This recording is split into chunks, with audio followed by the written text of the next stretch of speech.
Good evening, good evening, good evening.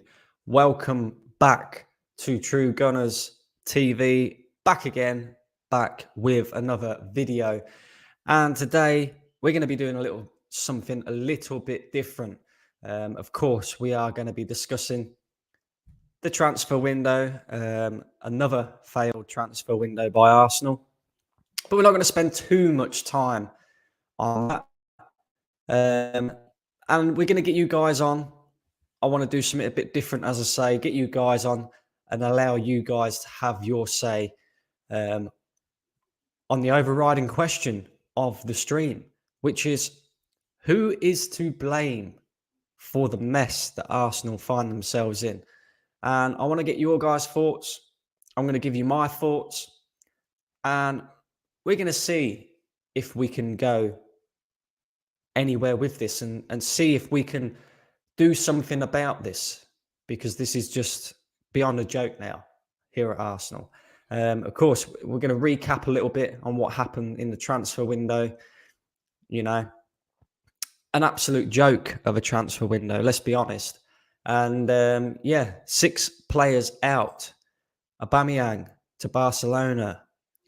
Callum Chambers to Aston Villa. Said Kolasinac to Marseille. Florian Balogun to Middlesbrough. Ainsley Maitland-Niles to Roma. And Pablo Mari to Udinese. We did have 2 incomings, believe it or not, although we won't be seeing these 2 players until the summer because they have been sent back to their clubs on loan till the end of the season. And that is Matt Turner from New England Revolution and this one, Austin Trusty from Colorado Rapids. Are you all trusty the process yet? I'm not. Is anybody trusty the process? I mean, that signing alone, I mean, what a name, Trusty. You know, it just fits right in with Arsenal at the moment.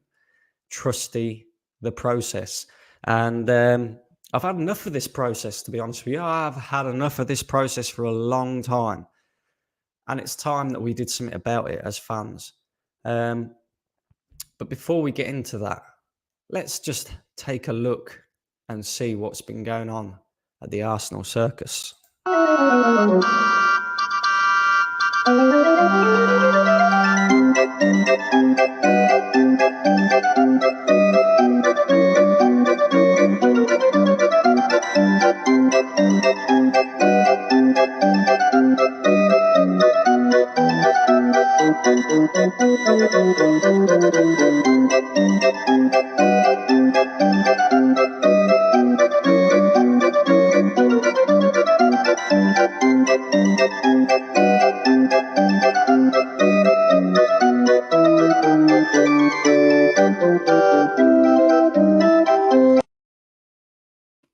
So there you go, guys.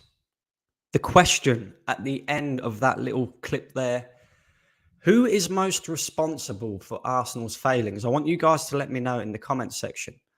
Who is the most responsible for Arsenal's failings? And I want to know what you guys think. Out of all them, who do you think is most responsible for the mess that this football club is in? And I'm going to read out a couple of your comments. Nobody has commented to let me know. So I'm just going to give you my thoughts. My thoughts are,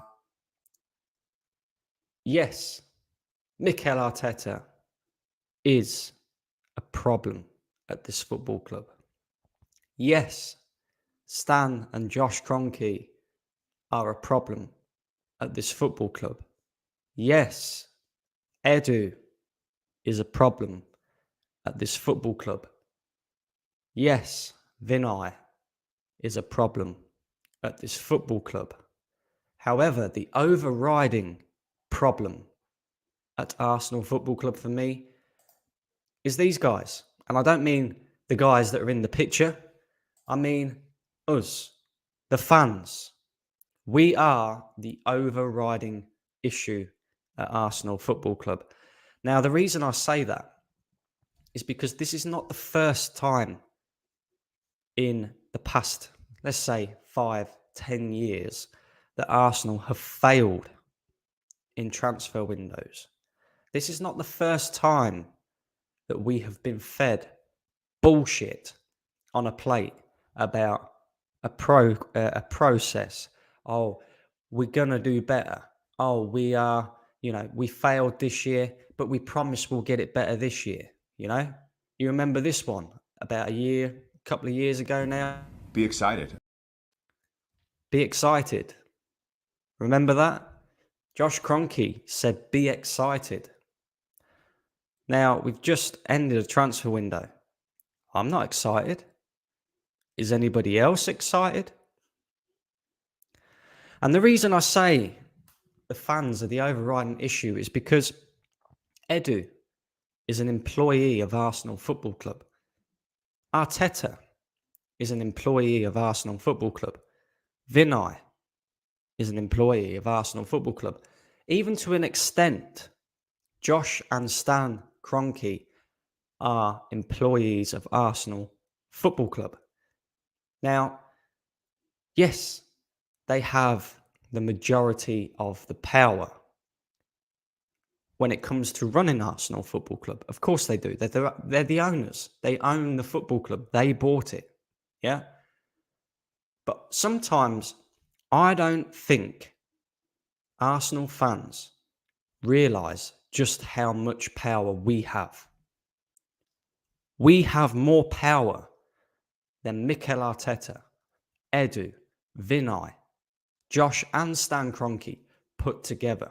We can put an end to this. But too many Arsenal fans want to be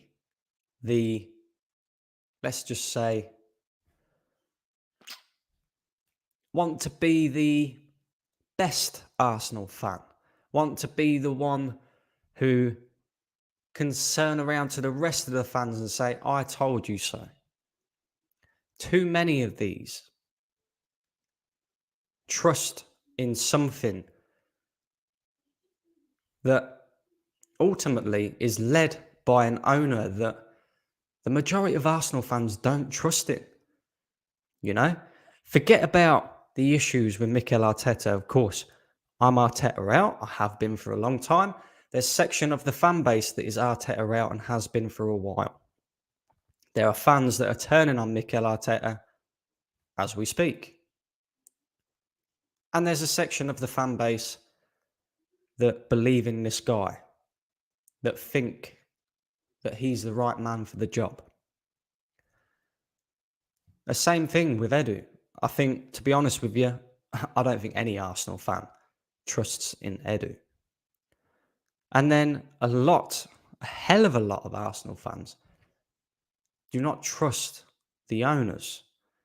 So anybody who trusts in Mikel Arteta or trusts in Edu but doesn't trust the owners, that makes no sense. You're trusting a process that's run by people you don't trust. That's why I don't trust this process, because I don't trust Arteta. I don't trust Edu. I don't trust Josh or Stan Kroenke.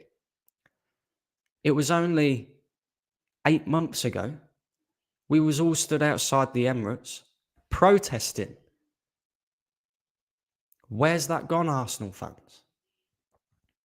Too many of you want to bend over and allow this bullshit to happen. Why? Why? We are supposedly one of the biggest clubs in England. We deserve better than what we are getting right now. A hell of a lot better. And these owners And this technical director and the sofa salesman, Vinay, and the manager is getting away with majorly underperforming for what Arsenal Football Club stands for. And there isn't anybody else that is allowing that to happen except from us. And that includes myself. That includes you that is watching. That includes every single Arsenal fan. Now's the time to make the change. Now is the time. Well, I say now's the time. It has been for the past 3-4 years. Now's the time for Arsenal fans to wake up. Realise what is going on at our football club. Realise that nothing is changing and nothing will change until we, as one unit, put our differences aside when it comes to the manager, when it comes to the owners, and stand together and not accept this bullshit no more. Arsenal Football Club, signed no players in a transfer window. None. Not one. It was bad enough a couple of years ago when Wenger only signed Czech. But to not sign any players, to allow our striker, who's our top goal scorer, even though a lot of people say he's finished, he's still our top goal scorer.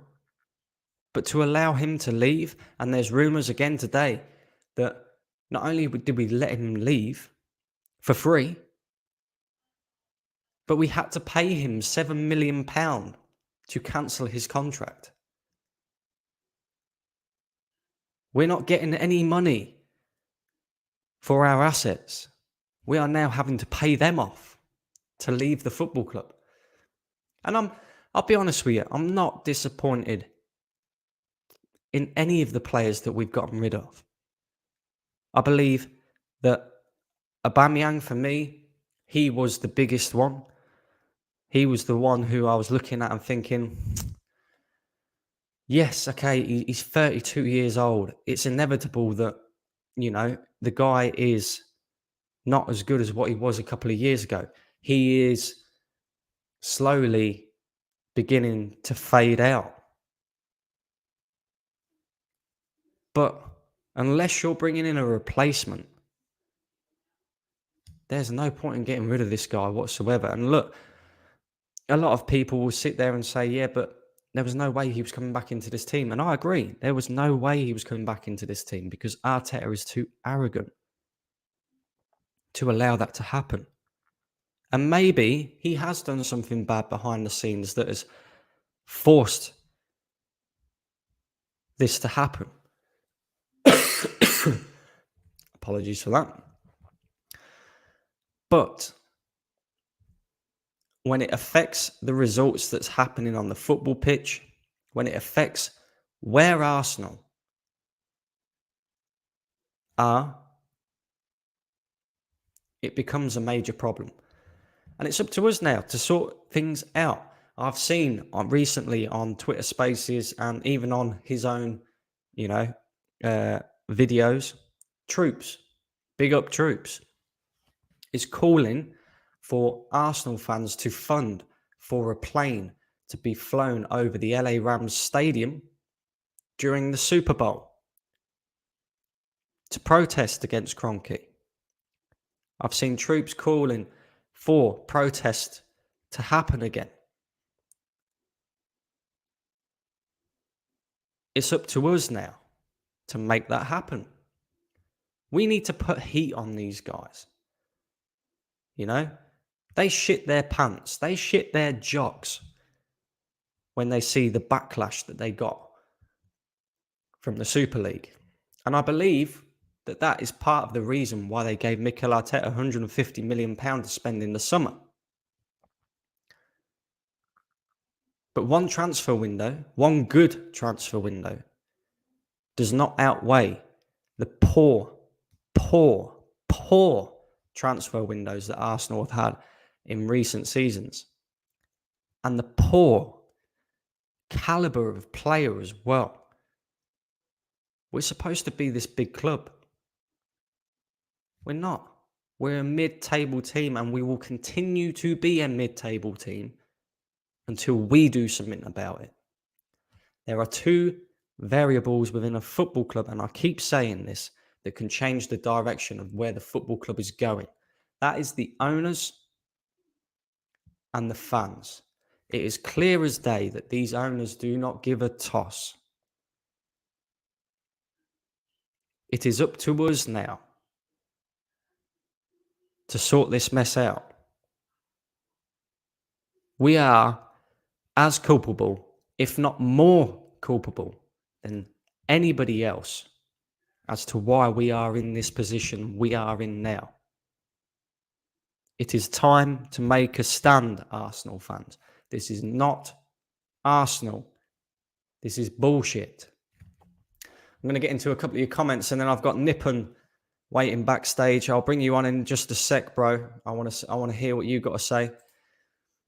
Let's start from the top. Mr. Waffle says Arteta. Arteta is a problem, a massive problem. But it's not the overriding problem, in my opinion. In my opinion, we need to take a long, hard look in the mirror. Boredom fans in a vicious cycle of sentimental mediocrity. There you go. There you go. Big up yourself, Static. Afsar in the house, how we doing?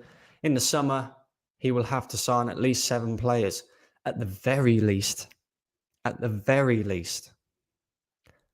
When Lacazette leaves, because he will, we're going to need at least 2 strikers. We need midfielders. We need centre-backs. We need to upgrade on some of these players for us to have an opportunity to bring this football club back to where it should be. Kroenke is the biggest problem, and the fans. The fans, 100%, I agree. You all right, my friend? Yes, I'm not bad, Taib. How are we doing? The board is also the problem. Yeah, 100%. The board is the problem. I completely agree with you. But I'm looking at who's the biggest issue? Who's the biggest problem? If the fans get together and we can drive the owners out of the club, exactly. We've seen it. We've seen it. You know, it can be done. It can be done. But Arsenal fans, they have a tendency of, yes, we'll do a major protest. They do one major protest. And then they're like, well, that didn't work. No, we need to protest at every game. We need to protest before every game. We need to stop buying merchandise. Yeah? To stop renewing season tickets. And I know that's difficult for people. I know it is. But until that happens, we are going to continue in this vicious cycle.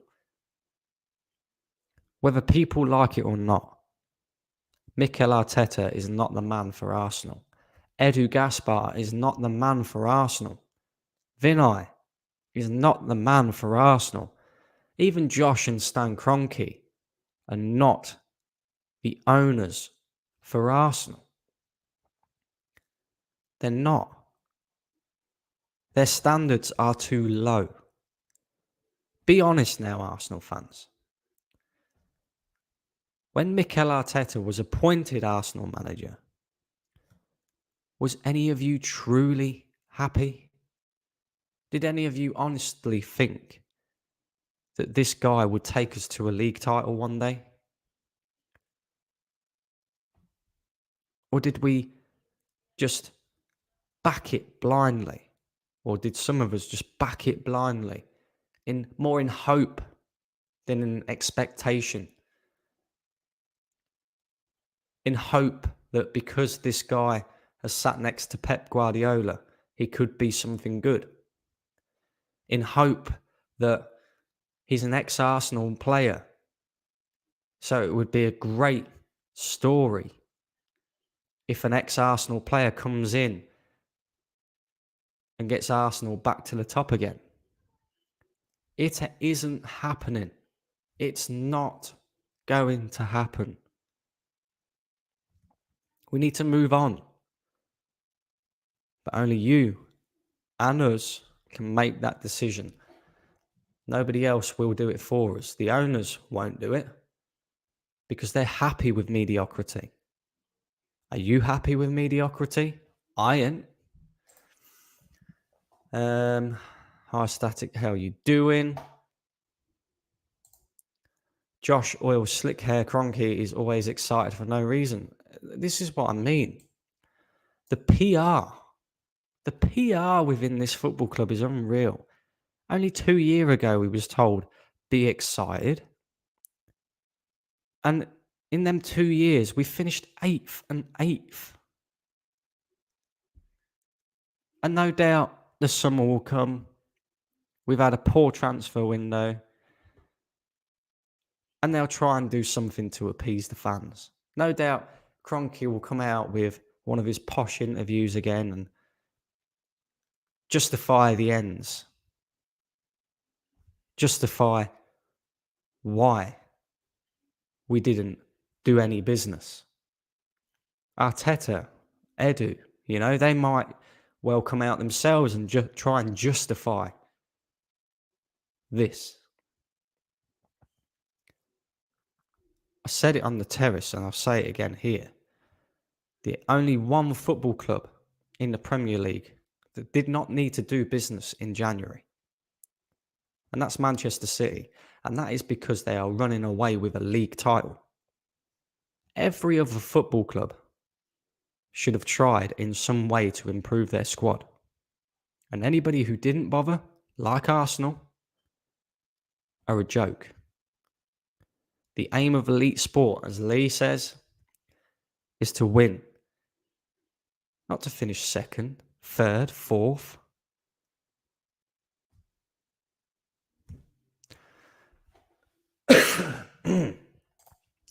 Jez is in the chat. How we doing, Jez? Big up yourself. He says, evening rats. Evening rats. And you know what? I am a rat. I was born in August. Chinese New Year makes me a rat. So, born to be a rat, Jez. Born to be a rat, mate. Club's a total mess. Joanne, how we doing?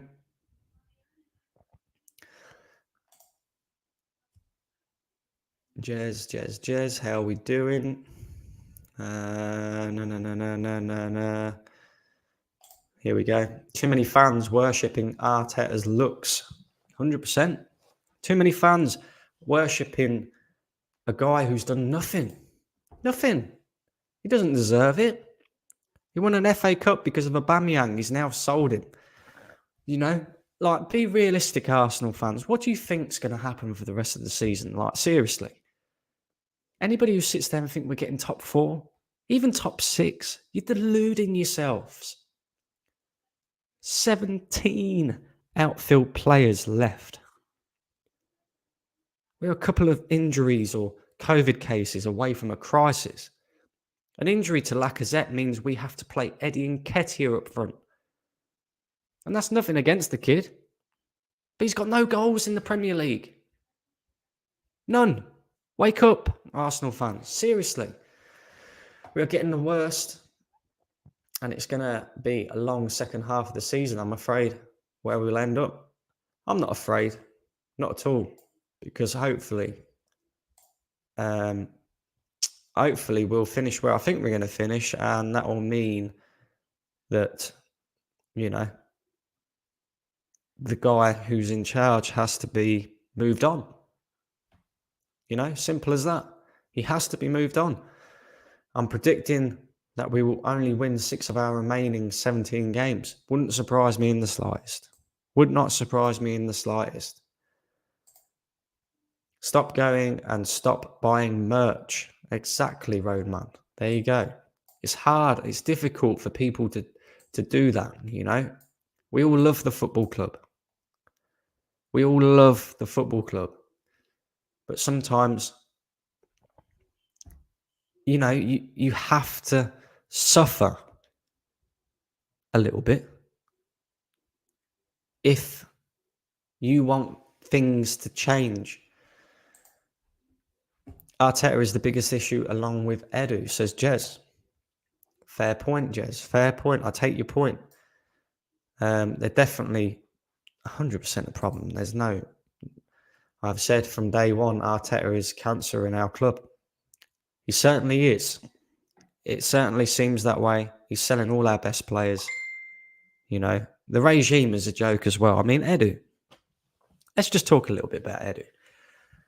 In this transfer window alone, we've allowed 3 of the 6 players to leave the football club and received £0 for them. Not a loan fee, not a transfer fee, nothing. We've had to pay one of them to leave. Since he's been here, we've allowed Mustafi, Kolasinac, Chambers, Ozil, Aubameyang. I could name a few more as well. To leave the football club for nothing. And we're supposed to be built on a self-sustaining model. How can you self-sustain if you allow your assets to leave for free? It's not good business. It's not good business. And it can't continue. It's as simple as that.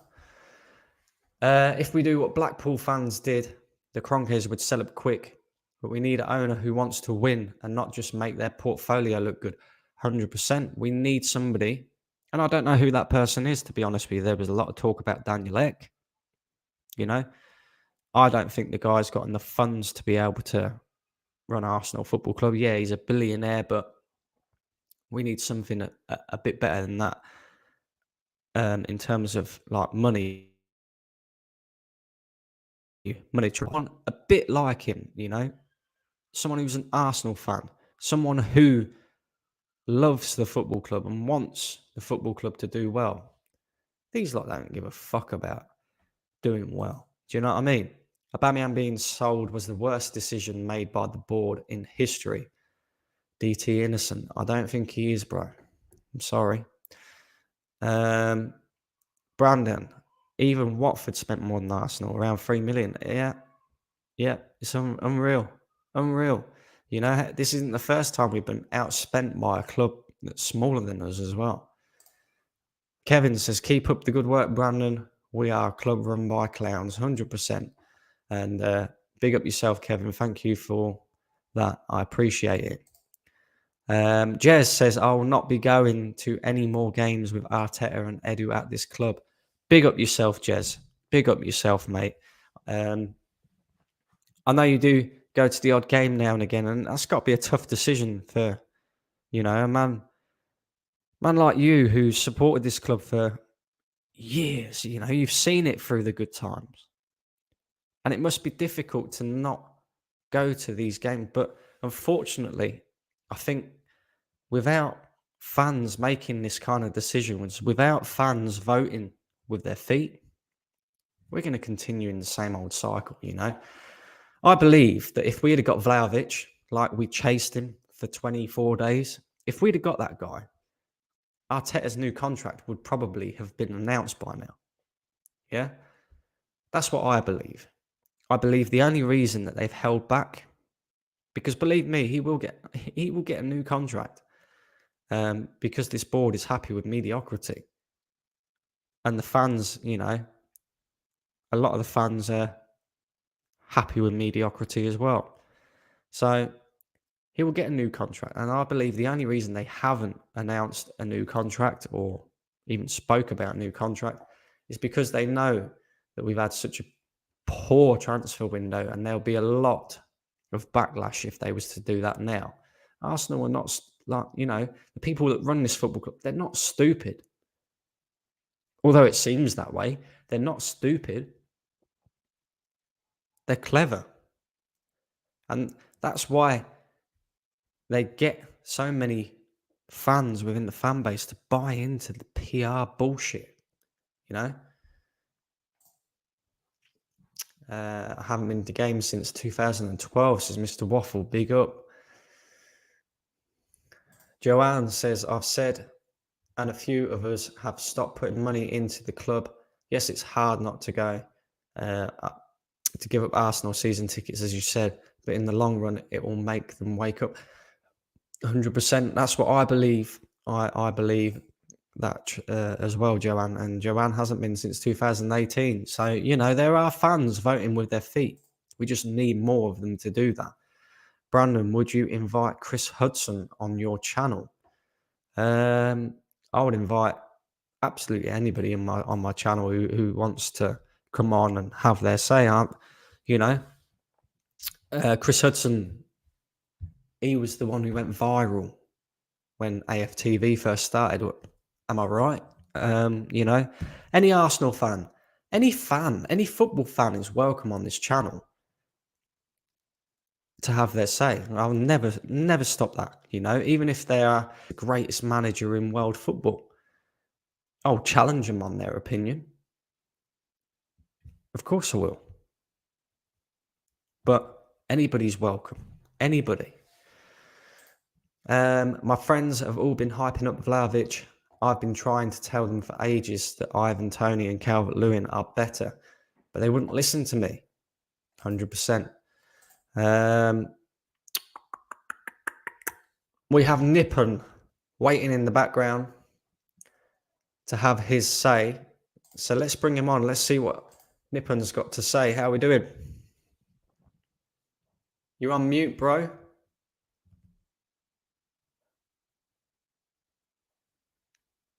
No, I still can't hear you, bro. Oh. Nippon will probably be back in a minute. It shows that the board haven't set a goal for Arteta to achieve. Otherwise, we would have strengthened. I agree. Arteta will be here next season, regardless of where we finish. I agree again. It's up to the fans now. You know, it's up to the fans. In my opinion, a lot of mugs accept only because it's Arsenal and they have the just to back it blind loyalty mentality. Yeah, I agree as well. Nippon. Hello? There we go. I can hear you now. How are we doing? I'm good. I've just been a viewer of your channel for a long time. I mean, like, I really love the collabs between you and Lee Gunner. I've even seen you on Lee Judge's TV. I appreciate that, man. I appreciate the support. Look, as a Nippon, yeah, I just hope you don't kick me off for this, but I'm not an Arsenal fan.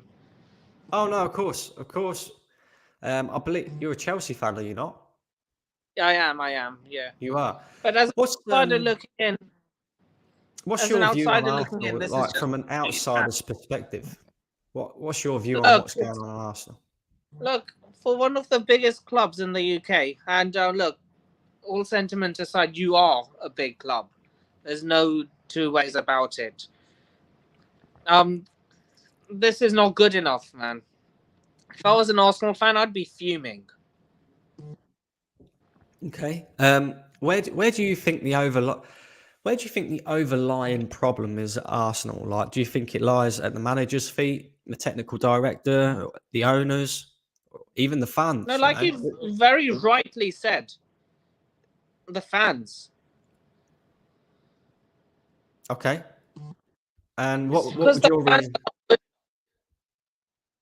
Like you see a lot of them on a certain platform I'm not going to name because I don't want to get demonetized.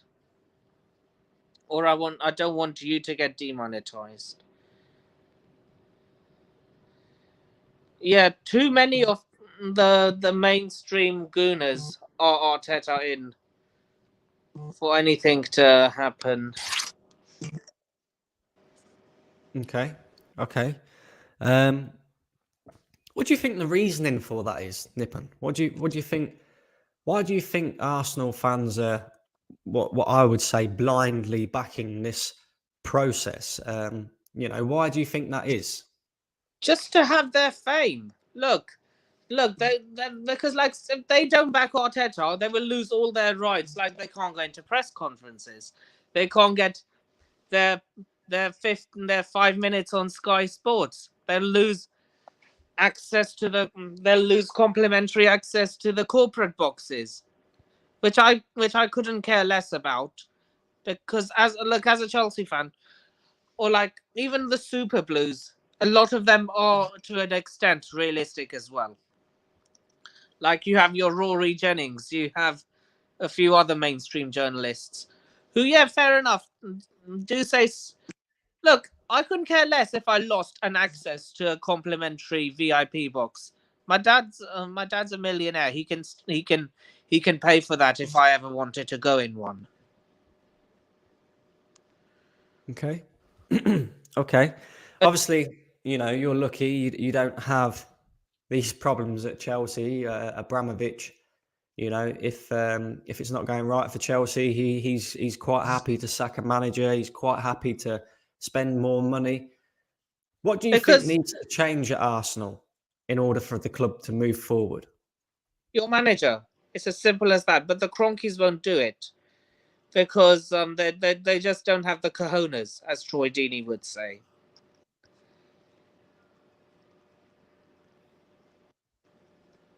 Okay. Okay. Is Even it if they just do sack him, even if they do sack him, who they're going to bring in? Who would want to come to Arsenal, first of all? And second, even if the person, like say if Simeone says, sure, I'll take it, but Simeone's not a yes man. If things don't go his way, he'll say, F you, to stick two fingers up saying I'm leaving. They want a yes man. So I think what they'll do is if Arteta is sacked, they're just gonna go for Per Mertesacker.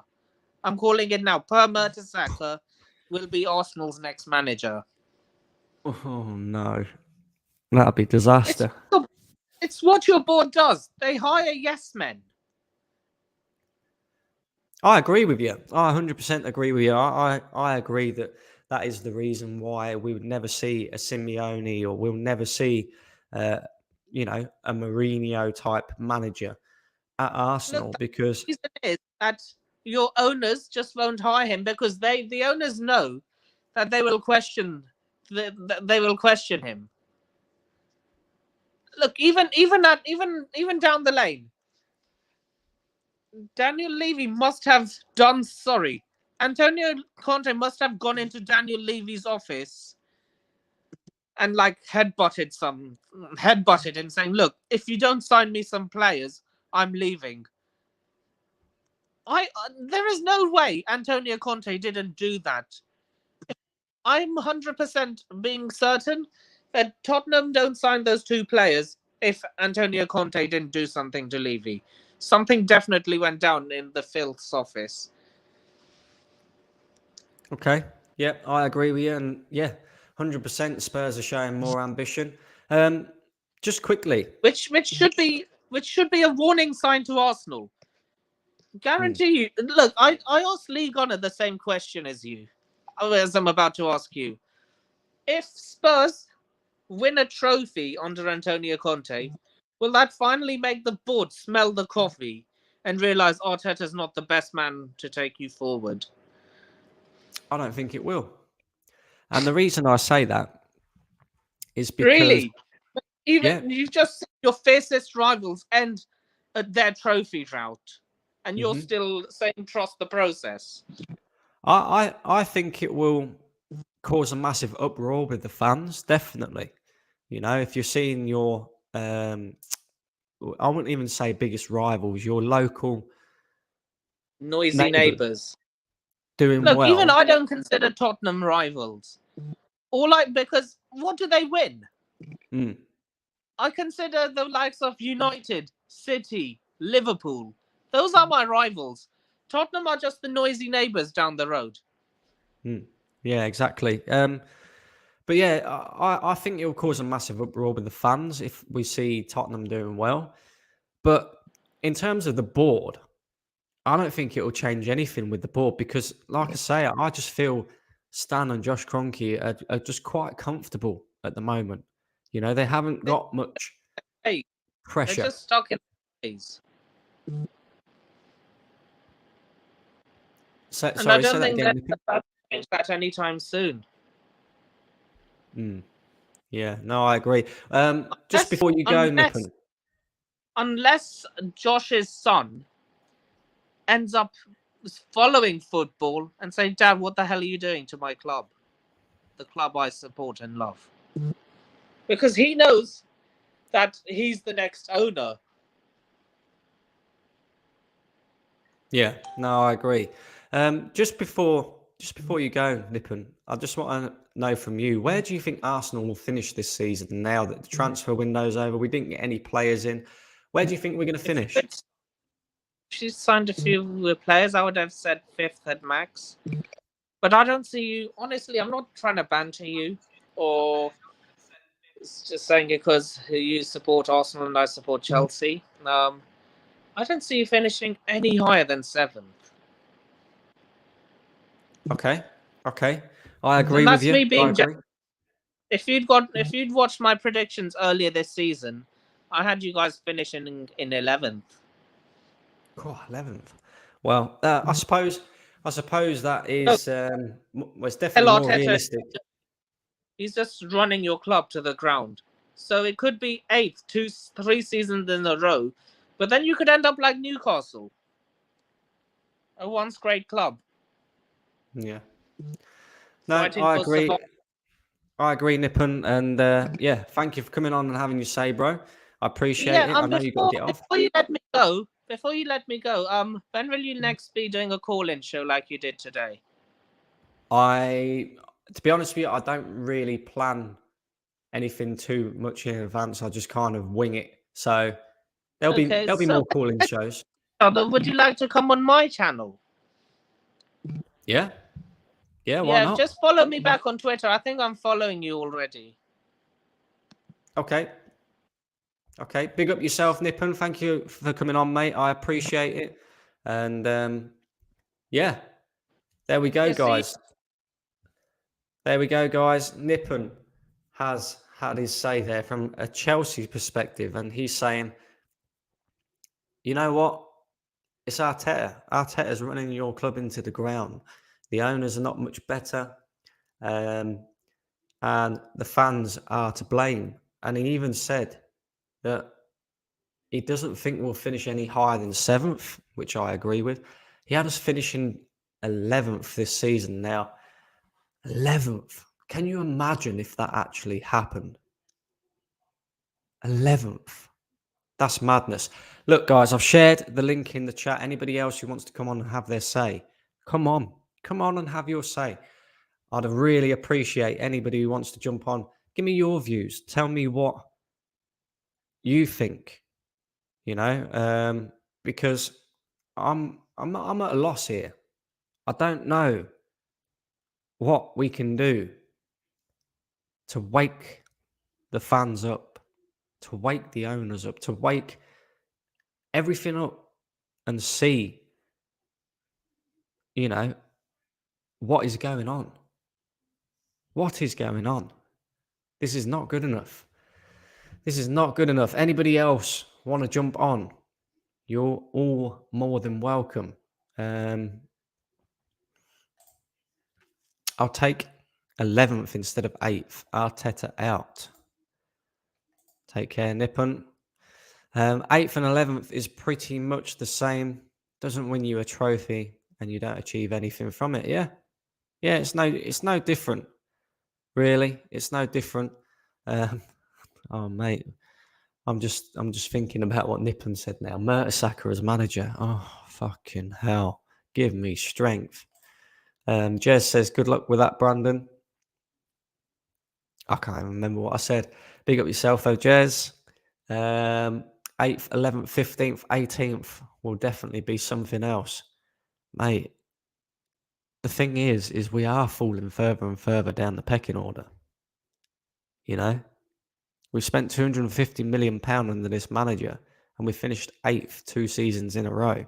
And it's looking like we're going to be somewhere around that area of the table once again this season, because let's be honest, we're not getting top four. Do you know what I mean? Like, and the reaction as well that I've seen from the fans from this transfer window, yeah, it's just, I can't believe it.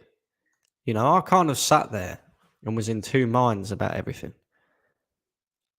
I was kind of glad that we didn't get anybody to begin with, because I thought, well, maybe, just maybe, it might wake these idiots up. They might just realise that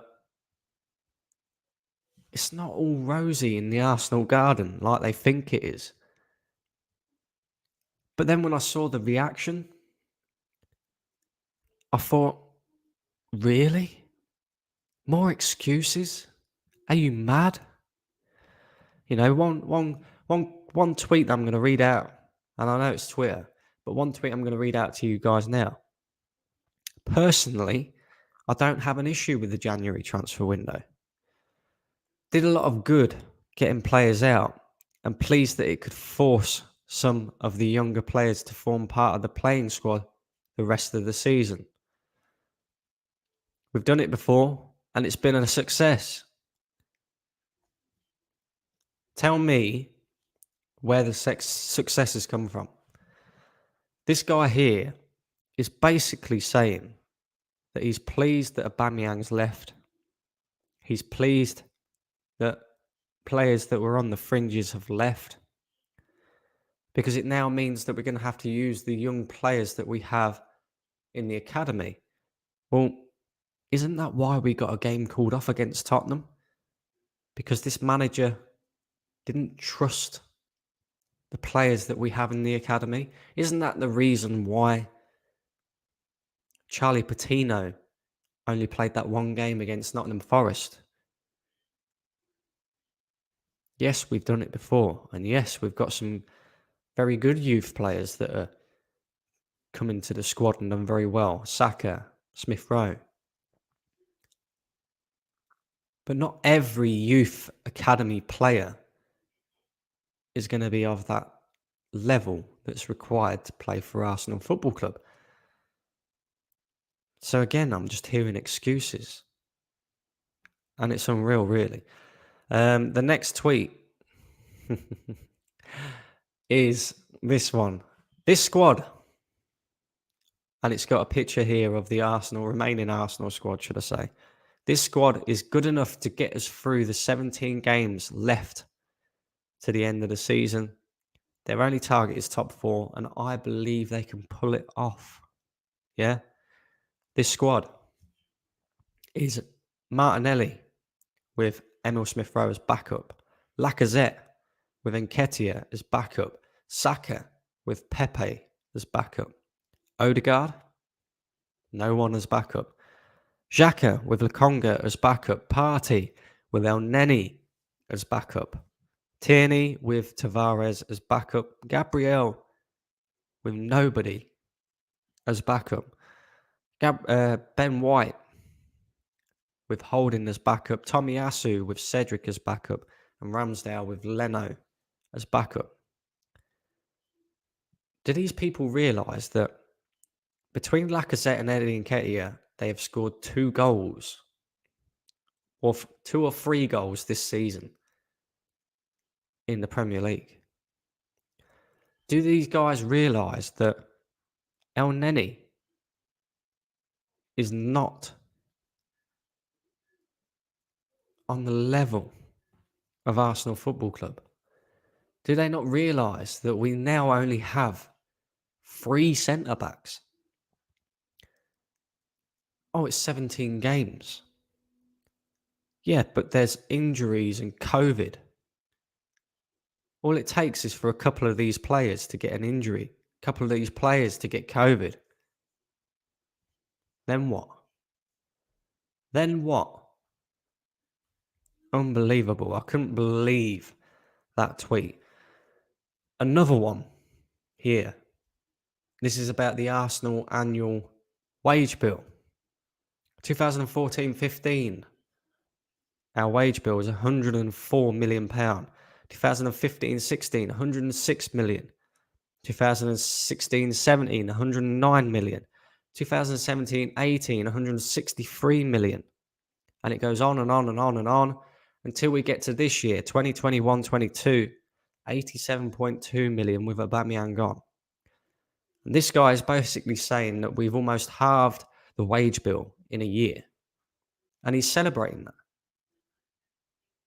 Now, unless this is Stan and Josh's accountant, I could not give a flying fuck about wage bill. I want the best players at Arsenal. And the best players get paid the best money. Jez, how are we doing, Jez? Hello, mate. How are you? Yeah, not so bad, mate. What an absolute diabolical transfer window. What did you make of it, mate? Shocking, disgusting piece of business, man. Just sums up really the whole philosophy of the current Arsenal management. I honestly thought we might have done a bit of business, but we put all our eggs in one basket, as we tend to do with Arsenal these days. That player Vlahovic, he never wanted to come to Arsenal. He was never going to come out. He has ambitions, which he's come out and said he wants a winning mentality, which unfortunately Arsenal currently don't have, and we won't have with Edu, Vinay, and Arteta, the prick. We will just be basically the analogy I can give to this: we're a ship being blown along on the crest of the waves, and we have no direction and no captain, and we're going to hit the rocks, and we're pretty damn near hitting the rocks, to be fair. It's shocking. I'm so disgusted with this club. I mean, I've seen some pretty bad times at this club, over the years. Back in the early 70s, it was appalling, but at least the players and the management were trying. It strikes me that this club's almost just given up, and the fact we have Arteta going out to America to sign a player from Colorado Rapids, called Trusty as well. Trusty the process. You know what I mean? I mean, are they taking the fucking piss? Honestly, I mean, who is this kid? What's known about him? What is his track record? Is there something special about him? I don't think so. Probably not. It's just an absolute bloody joke. Just to add to that as well, Jez, it's worrying because ultimately that says to me we've brought a new centre back who's coming in the summer. So what does that mean for Saliba? Exactly. Yeah, I totally agree with you, man. This just sums up Arteta as an arrogant prick. He is just taking things, you quite rightly put it earlier, and other people have said it, Aubameyang, upset, gone. Ozil, upset, gone. Yeah? Two of our most expensive signings gone for nothing. Zilch. What does that say? And he doesn't rate Saliba for whatever reason. I mean, I've only ever seen the kid play for 45 minutes against Milton Keynes in a pre-season friendly. And he looked quite decent to me, to be fair. And he's ripping it out in France. So what is it about Arteta? He just pisses people off. But he doesn't get rid of the biggest fraud in this club, Xhaka. The person that has cost us 5 bloody games because of his inability to play football. He's a liability that costs us, point after point after point. And then turns round and tells us fans to do one against Watford because, we were scared. Against Watford, we're not playing fucking Barcelona, Real Madrid, or Man City. It's Watford. And they're scared. Do me a favour. Honestly, dear God. I just can't believe it. I just can't. I have to laugh, mate. I would cry. Seriously. Yeah, it's absolute madness. And there's another thing as well, Jez, that I've just thought of and I haven't really mentioned. I mean, Aubameyang, he's left the club when he could have sat there and took his 350 grand a week, you know, just sat there doing nothing like some players would do. But he's left the club and he's took a pay cut to go and play for Barcelona. And then on top of that, you've got Willian. Willian. He asked for his contract to be cancelled so he could go elsewhere. So what does that say about the ambition at Arsenal? Because let's not forget, these players, as poor as Willian was, he come from a team with a winning mentality in Chelsea. He probably come to Arsenal and went, this ain't what I thought it was going to be, especially when, Arteta's telling him that we're going to win the Champions League in three years and we've been nowhere near even qualifying. It's just mental. Well, absolutely mental. Let's remember, when Willian came to Arsenal, I'll put it right, I didn't want him. But his first game against Fulham, the opening match of the season, right, was probably the best game he ever had for Arsenal. Okay? And then very quickly, he dropped off the edge of a cliff. What does that tell you? That tells me a player, not the greatest of players, but did play very well at Chelsea at times, suddenly realised, as you quite rightly put there, this ain't for me. This manager is not the man. And he just basically thought, well, I'm on an easy free rein here. I'm getting a load of money. And I am convinced with that Willian contract that in part of his contract, it was that he had to play a certain number of games.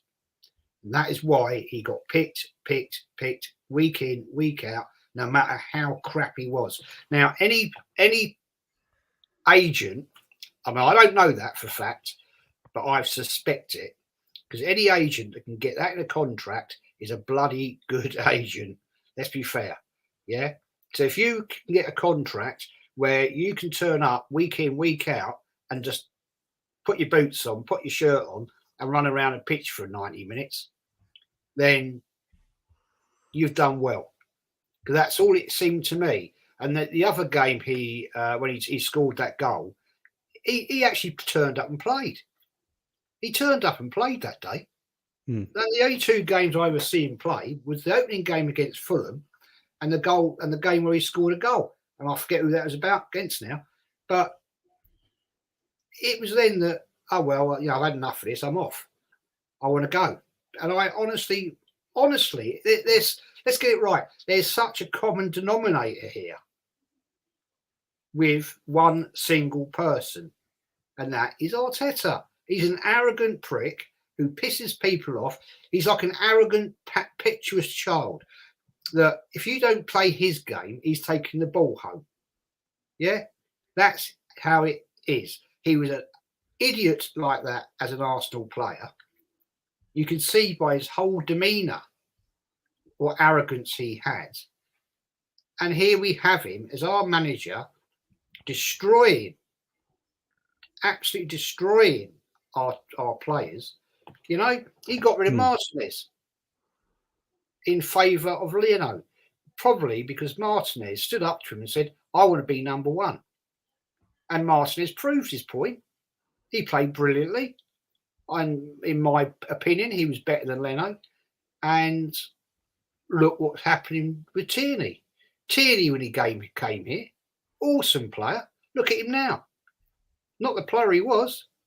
Yeah. Start to look at Ramsdale. Ramsdale, when he came here, I didn't want him. I didn't rate him, but he's proved me wrong. And I put my hands up and say, fair play to you, son, because you have proved me wrong. You're better than I thought, or better than I was led to believe. Last couple of games, he's starting to be a bit flappy. And what's this tell you? Yeah, as I said to you, Brandon, he is a cancer in this club. And all the time he is here, mate, that cancer spreads. and it spreads to the players comes to the point where the players get pissed off and they want to go. Watch my space, Martinelli. Come the summer, yeah, great prospect, that young boy. Some big team's going to come in for him, and he's going to go because he's a young kid with unbelievable talent, and somebody like Barcelona, Real Madrid, Man City, Liverpool, Man United, even Chelsea, going to come in, and he's gone. I agree with you. I agree. To be fair, I was actually quite shocked that Liverpool signed, is it Diaz from Porto? Because the way that Klopp was flirting with Martinelli and that, I thought they might have waited till the summer and maybe made a move for him. So I was quite surprised at that. What was the most disappointing thing for you in the transfer window, Jess? Because if I had to give you mine wasn't even the fact that we didn't sign any players. It weren't the fact that we didn't get rid of any the players that we got rid of. It was the fact that Everton appointed Frank Lampard as their manager. Take your legend back. We don't want Arteta. Have him. That was the biggest disappointment for me. But yeah, what was the biggest disappointment for you, Jess? I mean, biggest disappointment for me, mate, I'll be truthful with you, is we've still got Arteta. That's my biggest disappointment. The biggest thing we should have done in that transfer window is F him off out down the road, mate, and get in a proper top level manager. Yeah. We've got rid of Aubameyang and left us with lack of threat and Eddie Nketiah. Great. What happens when one of them gets injured? Will he play Pepe in a central role? Probably not. He doesn't like Pepe. So there's another player you might as well sell off. Like, I'd say to Pepe, look, mate, I rate you personally, but you might as well leave. You ain't getting no game time with this idiot. A player we spent 72 million on, and he sits on the bench warming his arse. What is the point? So it's just a disgrace. It's an absolute disgrace. This club is shambolic. But listening to your points earlier about fans voting with their feet, it won't happen, mate. It won't happen. I've been to too many games this year. There's too many people that enjoy the experience, because the difference with Arsenal Football Club now is you get an awful lot of what I call one-dayers. And that's fair play to them. That is fair play. I'm not going to knock it. They fly in from different places. They book their hotels. They come for match day experience, and they enjoy that match day experience. Take all the selfies outside the armory. They take pictures with, Henry's statue. I can guarantee you this, right? When I've been up there, yeah, you don't see anybody standing by Herbert Chapman's statue. It's Bergkamp and Henry, yeah, and that's what they do. They stand there with their cameras, take the picture, and down there, one of the greatest managers Arsenal have ever had in our history. Nobody knows. And the problem is, mate, and I'm not knocking it, because fair play, the game has changed now over the years, yeah. But the problem being is a lot of these fans have no knowledge of the history. They have no knowledge of what the club is about, because back in the days when we had communities around stadiums, no different to Spurs, Arsenal, tight communities where, if you live within a mile of that ground, that's the club you supported. Liverpool, Everton, Newcastle's different because there's only one club in Newcastle, but that's all gone now. And people, I've met people this year. I met guys that have flown in from bloody Japan before, when we could, and then the second lockdown came, you couldn't. They come over for a week, their first experience. fair play to them because they can afford to do that. That's great. But this is what you've got to contend with. These people will not do walkouts because if they're flying in and spend all those thousands of pounds, they are going to go and they're going to spend money.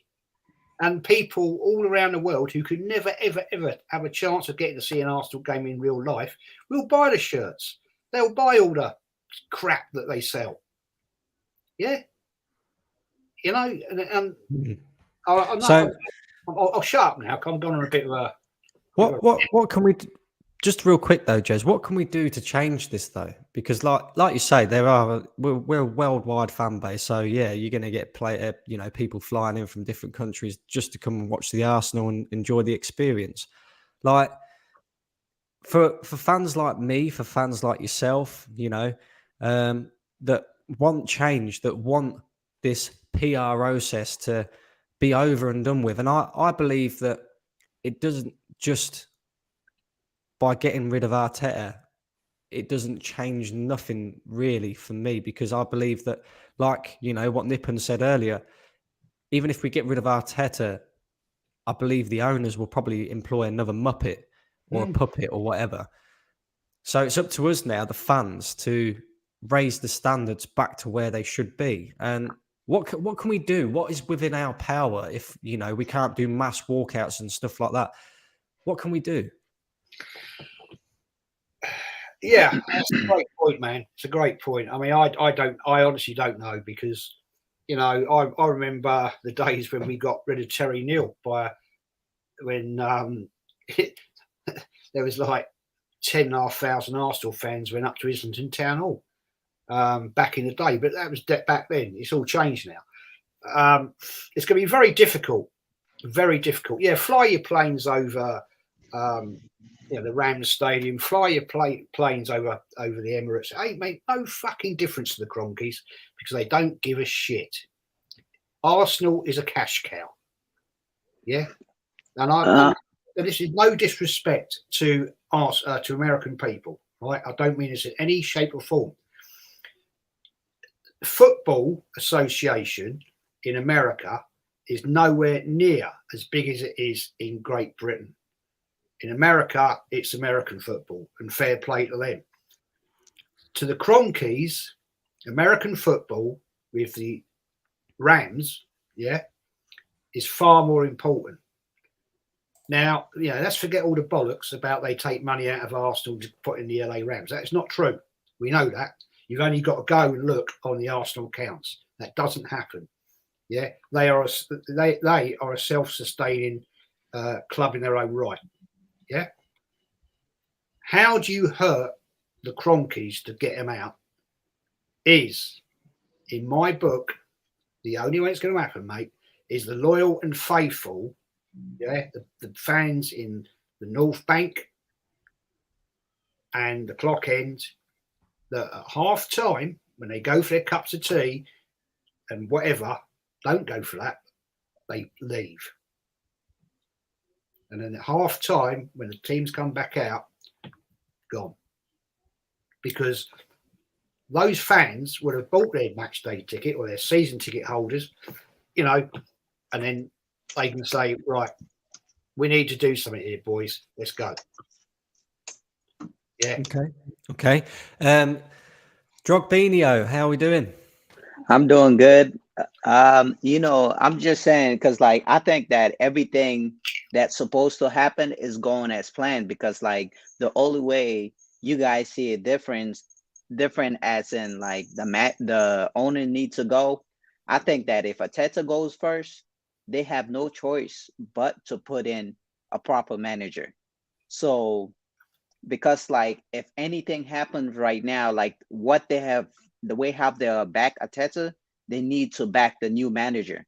So I don't put that much responsibility into the owners because at the end of the day, if I have a business and I'm not interested in that sport, but I see that you're making money out of it, there's no need for me to but once we start losing money, and I think that's the problem why you see they're trying to clear out all this dead wood because they're starting to lose money, and the owners are starting to complain. And also, when it comes to like Mikel Arteta, I think it was the right thing not to give him money this window to spend, because if I give you 150 million and this is what you spent, you took us from 8 to 6. Why should I give you another 100 million or so forth? Because then it's like I don't see us going forward. Imagine we were in 5th place when Mikel Arteta took over, and then we end up in 8th and 8th, and now we spend 250 million just to move up to 6th place. So do we need to spend another 250 million to move up to 4th place?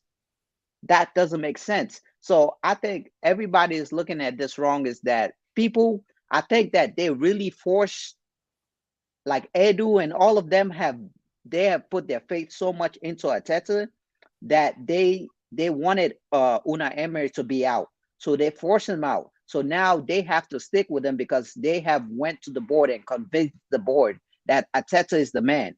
And so right now you have made your bed, you have to lay in it.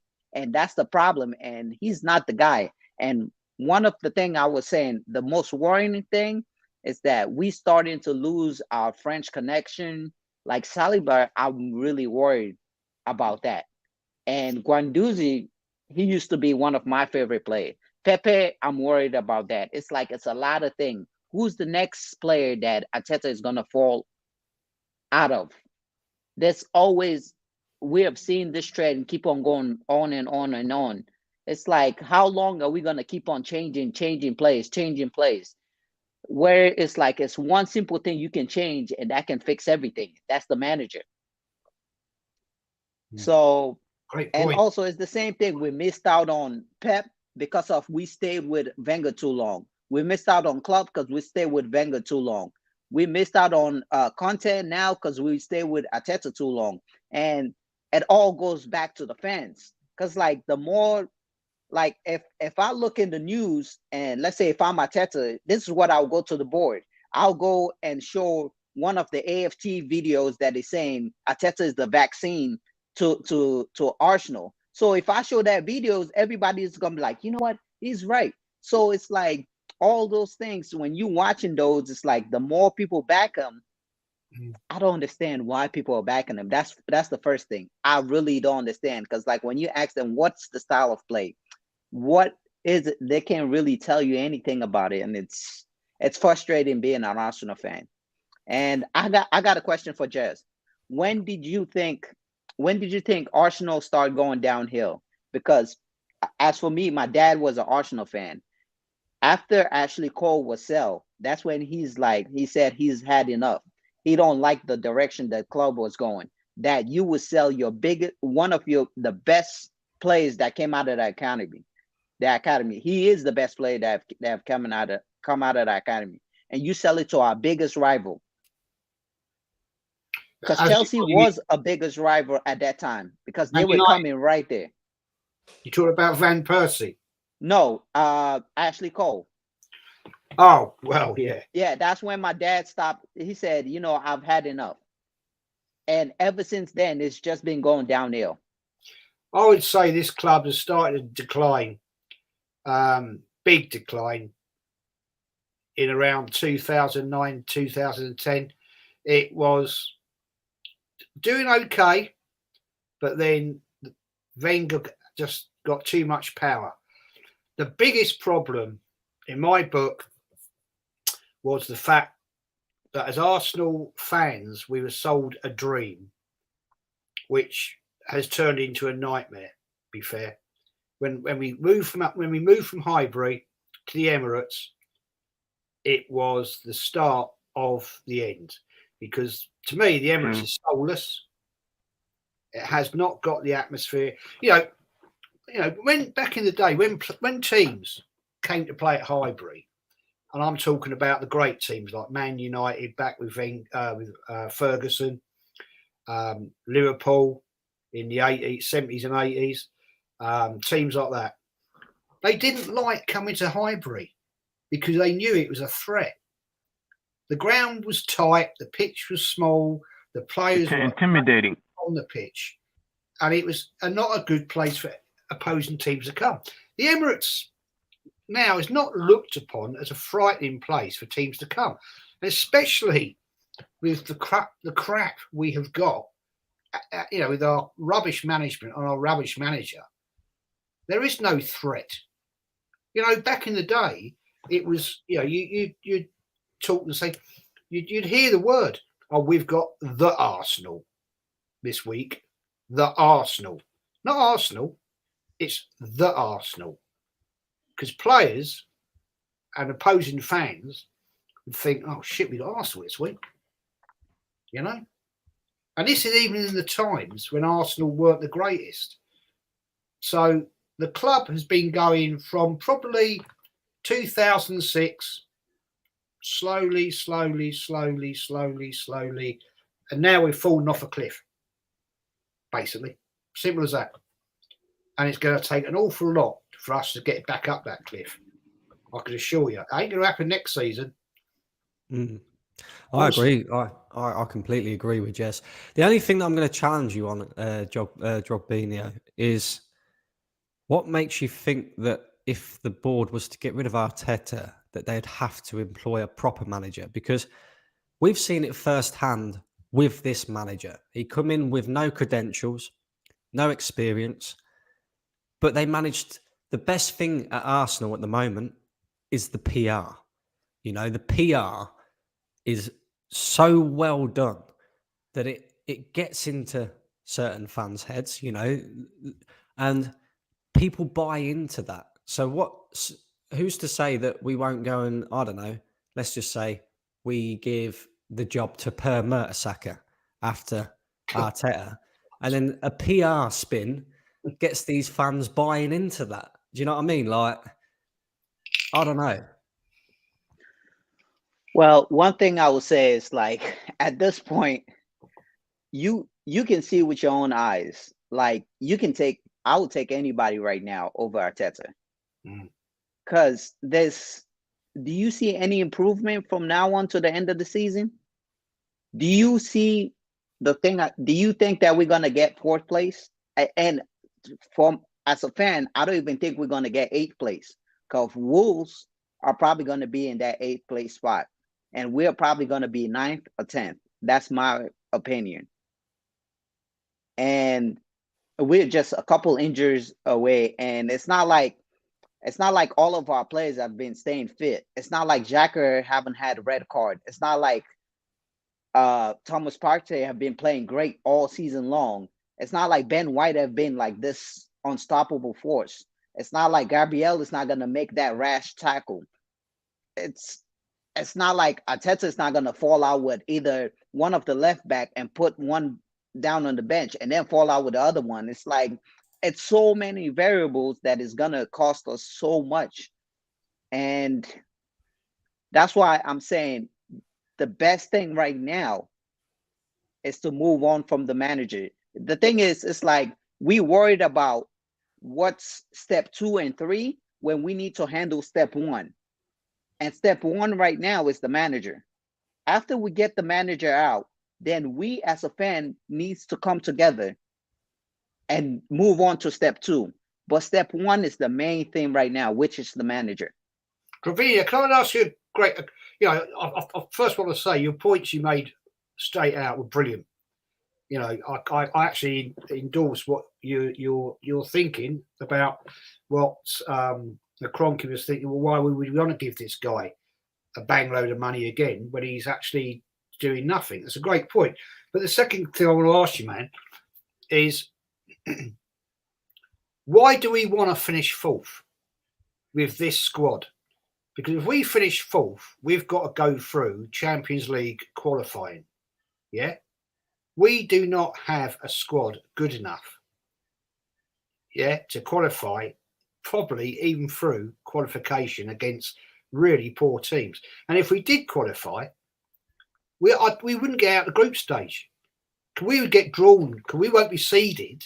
We'll get drawn against teams like Bayern Munich, Barcelona, Real Madrid, Juventus, Inter Milan. Yeah? Teams with ambition. And with this idiot of a manager, right, with what we've got, we would probably end up third, end up in the Europa League, yeah, and then get done again because we do not have a person to take us Can you forward. guys hear me? All right. One thing I would say is that, you know, you can ask Brendan. I was in one of the other show, and I said fourth is the worst thing that could happen to this club. If we end up in fourth, remember in the Europa League with Arteta, he could barely beat teams in the Europa League. What make you think that he's gonna be able to compete against Bayern Munich? Yeah. So, and also, when I always tell people, it's like every loss is like a victory to me. And people are always questioning, why do you support Arsenal losing? And these are the same people, when it comes to the country, let's say your prime minister, they want their prime minister to fail. If your prime minister fail, that means your country fail. So why, as a club, I can't want my clubs to fail in order for us to move on to a better place? Because like if he somehow scraped, like the way how he scraped that FA Cup, that was the worst thing that ever happened. Yeah. Look how many years have he stayed because of that FA Cup. If we would have lost that FA Cup, I'm telling you, that 250 million should have been well spent with somebody else. Totally agree. So sometimes a victory is not really a victory. Sometimes you have to lose the war. I mean, sometimes you have to lose the battle in order to win the war. So just because you end up in fourth place doesn't mean it's a victory.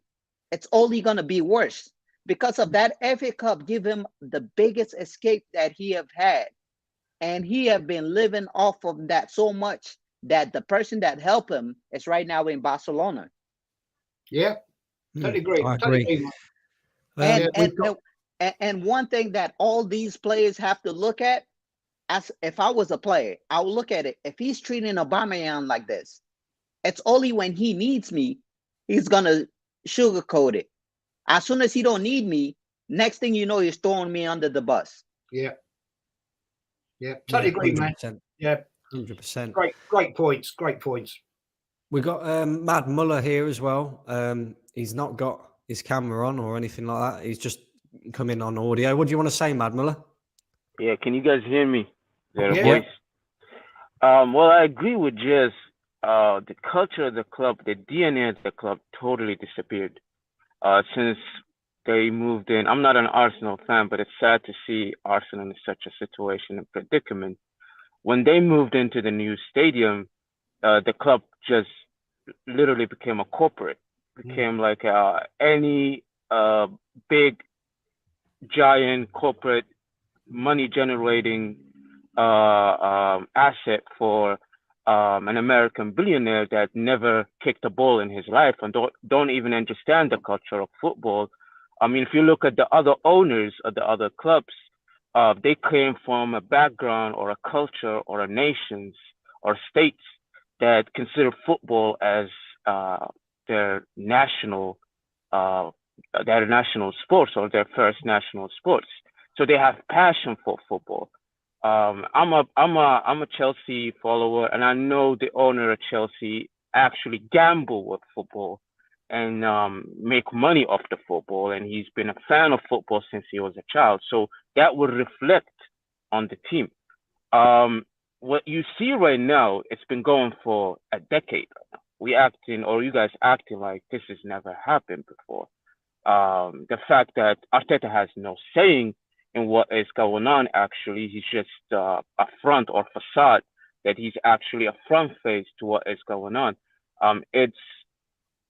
I disagree with you. Well, let me just finish this point. What you're seeing right now actually is a team that is not planning to get top 4 or top 6 or anything. They are doing a clearance right now at the moment. They want to empty out the club. Hopefully, they're thinking, oh, next season we're gonna buy more players, because this winter window is not meant to buy a very crucial place. Winter window is meant to fill up gaps, fill up the bench, reinforce the bench. No team actually is willing to sell their crucial players in the mid-season. So for you actually to think that you're going to go to a team and buy a good player from them that they need the rest of the season, it's just an absurd idea. If they actually had a plan to actually get top four, they would actually plan that in the summer. They would not plan it in the winter. But they clearly planning to finish the bottom half of the table and then start fresh next season, which is funny. I don't think any superstar or a good player will come to Arsenal because you will look at the culture. You will look, what am I going to benefit? I'm going to go to a struggling team. And because it's a struggling team, I'm going to lose on a lot of opportunities. I'm going to fade out. I'm not going to get commercial or ad deals or shoes, colognes, clothes deals. I might even lose my position in my national team because there are a lot of competition in my national teams. Big teams like Brazil, France, England, Germany. Those players not going to come to a team that will lower their performance or will reflect bad on them because, hey, I don't want to lose my position in the national teams. So if you get offered to join Arsenal, you're going to ask yourself, what am I going to benefit out of joining Arsenal? Except stress, except being, and now the position is going to get worse because there are teams are buying good players. Everton is actually, I guarantee you, Everton and Newcastle, they will cause a harm to Arsenal this second half of the season. They might lose against teams like, let's count, they might lose against Wolves, they might lose against Leicester, they might lose against Everton, Newcastle. That's 4 more teams that are placing threat and pressure on Arsenal, and Arsenal not doing nothing about it. Actually, they weaken their team. So I don't see Arsenal actually finishing even top 6 or even maybe 8th. They might even go lower than 8th because there are more pressure. Can I say something? You said that Arteta have no saying in the club. Is that what you said? He has no saying in buying players or where the club is heading. Because if he have a saying in it, he would not wait that long to actually release Aubameyang. And it's another negative thing about Arsenal. No. That's Arsenal. No, he can't. Like, just because he wants to release a player doesn't mean that he can just release the player. The player also signed a contract, so it's like it's a mutual agreement. Like, just because like I say I don't want you doesn't mean like I can just put your trash. It's not a. This is like a mutual contract where it's like we have a player right now in basketball, which is Ben Simmons. Like, he's been sitting out the whole season. And so basically what we're doing, we're finding him, but we can't just like get rid of his contract just like that. Because he have a 4-year contract. But he had 6 months left on it. All your strikers got this. No, Aubameyang had 18 months left in his contract. And plus, like, okay, what you're saying is that if look at it. You got, hold on, let me just make one point. He had 18 months. Okay, I don't know the contract. He had 18 months left on it. So this is the question. If you have, which is Aubameyang is the best player in Arsenal, whether we fronting or not fronting, he's the best player Arsenal had at that time. The way you guys conducted the business is, we don't give a fuck about you. We're going to let you go. The way you guys let him go with no financial results out of it, with no even a swap deal. You could have had a swap deal, get maybe Dembele and maybe add another 10 million and get Dembele. Nothing. It was like we talking about Dembele. What if Dembele have talking to Aubameyang and Aubameyang said like, don't come to this club?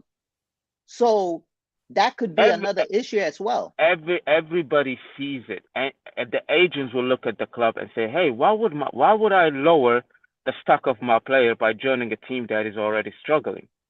Because agents wants to make money, players wants to make money out of football. Not only their salaries, that's not their source of income. Their source of income also come from their exposure, their media exposures. If their media exposures, their team lost 2-1 against Nottingham Forest.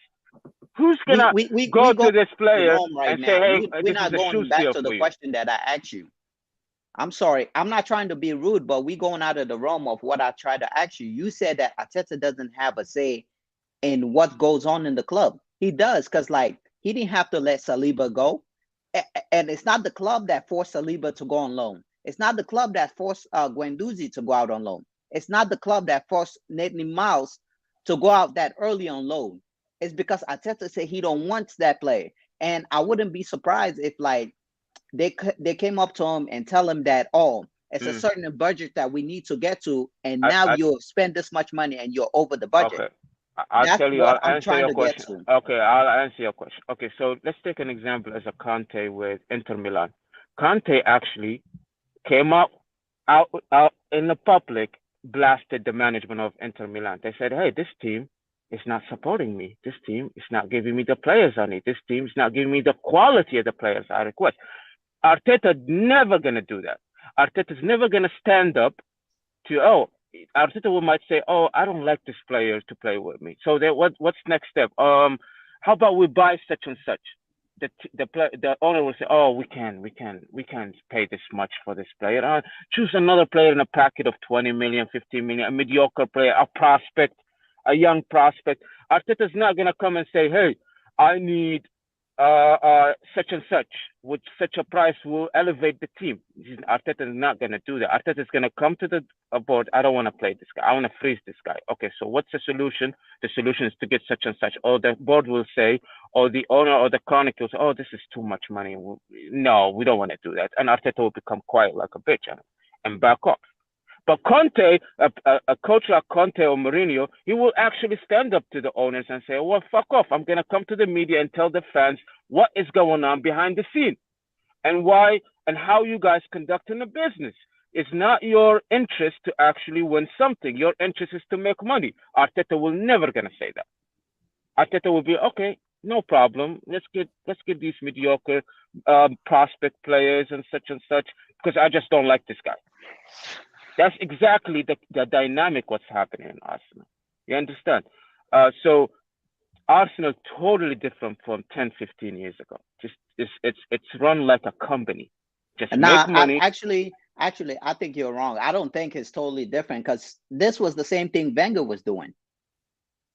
10 years ago. This was the same thing Wenger was doing. So what's the difference between Wenger and Arteta? Are you comparing Wenger, the guy that revolutionized the whole EPL, No, you said, the guy that made Ferguson, the guy that changed Sir Ferguson's philosophy, the guy that literally made Ferguson, okay, you know what? I'm not gonna depend only on English players. This conversation now.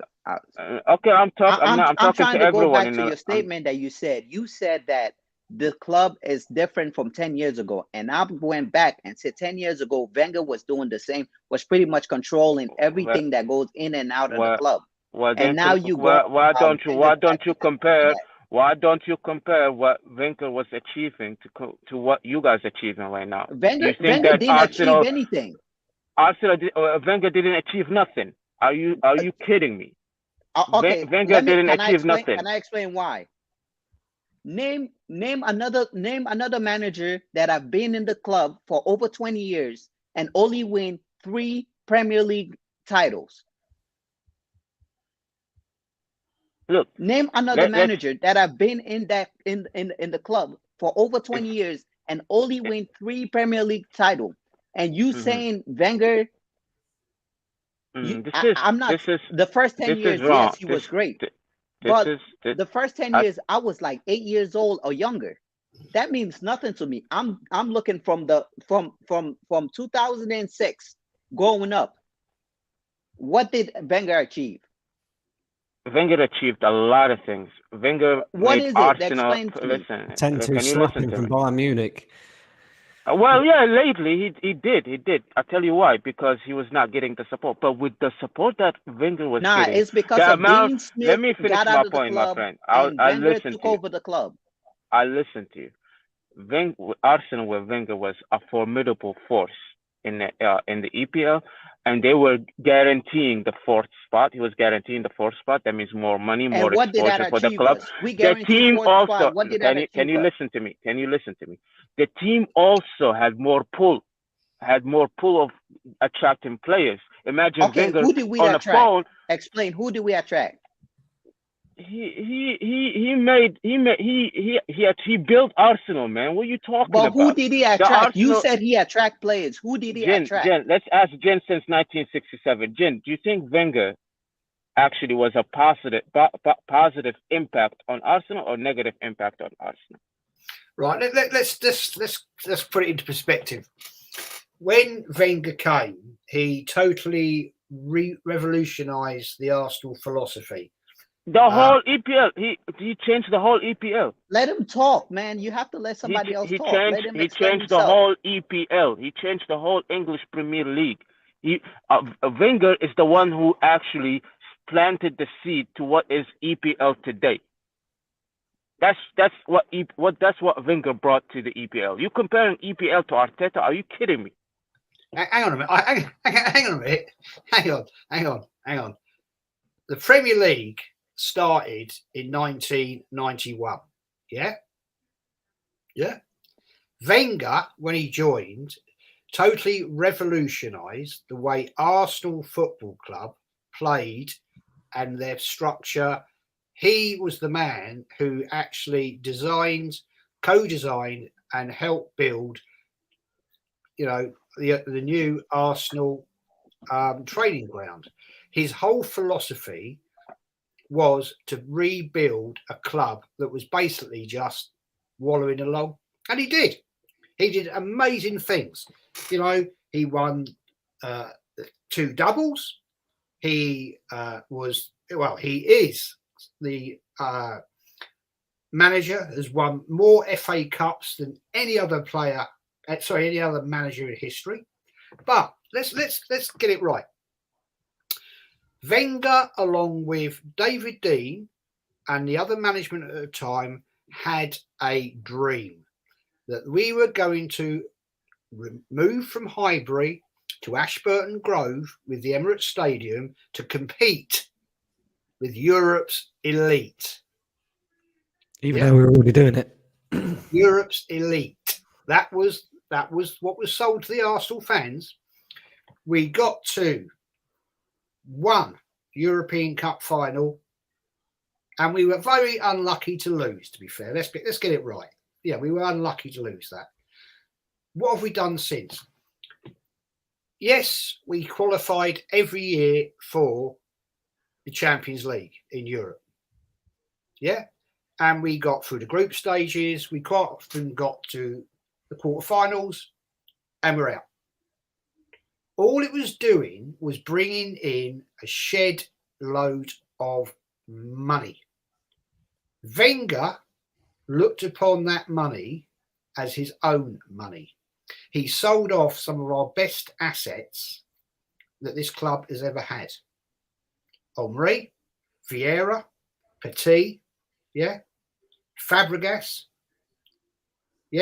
some of the, I could go on and on and on. Gilberto,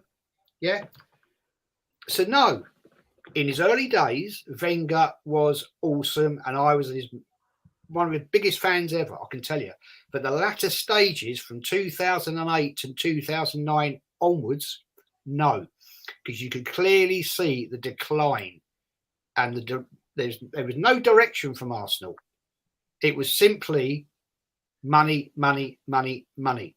We were selling players and not investing, and it's exactly the same now. And this is the Arsenal way, and I've seen it in the 70s, I've seen it in the 80s. It is the Arsenal way of doing business. And until that changes, and we are in our worst state that I've seen since about 1973. It's going to take a lot of rebuilding with a decent management structure and a lot of investment. Now, I agree with the comment that Dogbino said earlier, that why would you want to give Arteta another 150 million and buy the crap that he has bought? I hadn't thought about that. That's a great comment. But no, I can't agree with you on all your points. I agree with you on some of your points. he was a true great asset when Wenger first came here, and he revolutionised the club. And The thing with Wenger as well, I just wanted to add this. The thing with Wenger as well is it's almost like his footballing philosophy caught up with him. The rest of the footballing world caught up with him because when he came into Arsenal, he could pick up a half decent player for a small price and turn him into a world class player. Like, for example, Henry, Vieira, players like that. He picked them up for, we would say, a reasonable price and then turned them into better players. Who's Arteta picking up for a reasonable price and turning them into better players? He's not, because he's not a good enough coach. So ultimately, the only way Arsenal can go forward now is if we buy ready-made world-class players like what Manchester City or Chelsea, do. The only way that we're going to go anywhere with this coach is if we buy these world-class players, because he's not a good enough coach to coach players into being world-class players. Yeah, like Reece Nelson. What happened to Reece Nelson? He was supposed to be the next Sterling. Yeah. Well, because look, Arsenal right now, if they would have had Wenger, they would have been in a better position. I believe that firmly. That's No. the point. I wanna say he's a better coach. They would have survived maybe, but with what the money, he was just too much of a control freak. well, that's what you that's what you need. That's what a great coach is. If you can have you are a control freak, but you can back it up with tactics and plans. Arsenal was playing an attractive football, beautiful football, and it's scary to play with Arsenal when Wenger was coaching. But the thing is, right now you don't have a good coach, you don't have a good owners, and you don't have people. The scouting or the recruiting department is very weak. The youth academy is not producing great players. The whole club is a mess. You said you're a Chelsea fan, right? Yeah, Chelsea. Yeah. Okay, under Wenger, when was the last time do you truly remember fearing Arsenal to play Arsenal? When you were going to play at Arsenal, when was the last time you saying Arsenal was very fair to play with? When was the last time? I remember my whole high school career of Drogba scoring every single time he played against us. But even So that, when my was the brother. last But time even that, my Chelsea brother. feared But Arsenal? I know even that. Even I agree with you. Even then, Arsenal was still relevant. Was still up in the front stage of the football world, of the European football. They were playing Champions League year in and year out. They were attractive. Can attract good players because Wenger is a superstar coach. He can give a call to player and convince the players to come in. If you imagine Sir Ferguson call you, or Mourinho call you, or Conte call, they got that pull. Hey, it's Conte, it's Mourinho, it's London. They got the London appeal. They got Wenger, a guy that made guys like Vieira and Thierry Henry and Perkham and all of that. Guy with legacy. Now you don't have none of. You lost that prestige. Arsenal had a prestige. One second. Now, can I say something? You said that Wenger had the attraction, but he couldn't attract Mbappe at the time when Mbappe was young. Yep. And he couldn't. It was so many players that he couldn't attract. And you saying fourth? You said Champions League was helping us attract players. I can count with my fingers how many players we attract when we were in Champions League. Ozil, what's the name? Sanchez.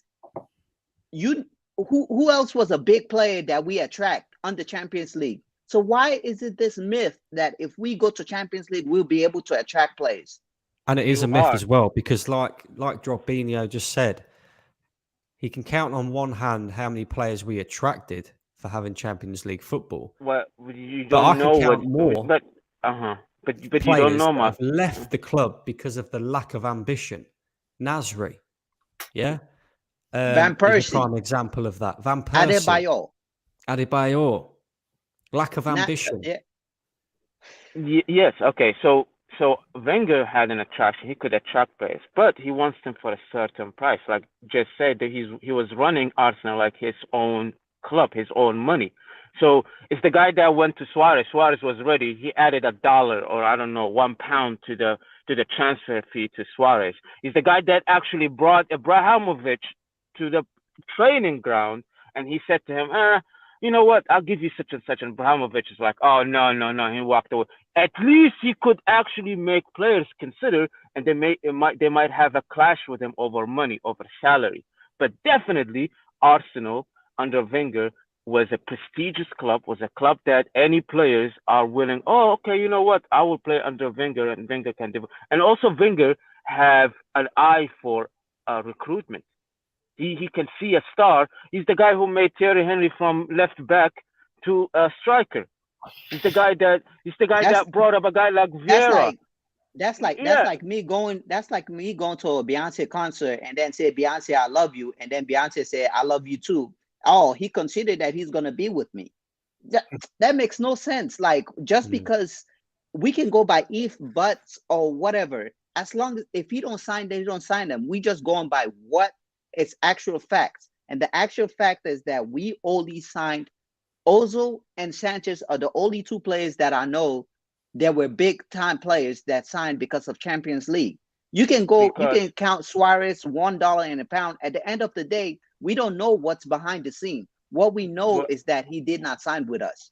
he Real did not quickly as sign, maybe well. because he didn't get the support from the owners, maybe. Real quickly But as well. Real quickly as well. Yeah. Arteta, I believe he has more say in what we do than what you've just said there. In fact, I think I believe that he has the most say, other than the Exactly. owners. Because think about it, right? Think about it logically. Why would we go down the route of having a youth project? There's a simple answer to this. It's because they're players that are easy to be controlled. Big name players like Aubameyang, big name players like, even Vlahovic, and, players like that have a bit of an ego. They're a bit egotistic. They know they're decent players. They know what their worth is. yeah, They but can't be controlled. I know, Whereas but Arteta wants a it's squad not that he can it's control. not it's not it's not it's not a control. Like, okay, if you look how he was playing Aubameyang. Aubameyang is not he's not a left winger. He's not a guy that he's a poacher. He's not. He have a poor man management. He don't know how to play his players or use his players. How you play Aubameyang on the left wing and tell him to cut and then shoot? No, Aubameyang don't play that style of football.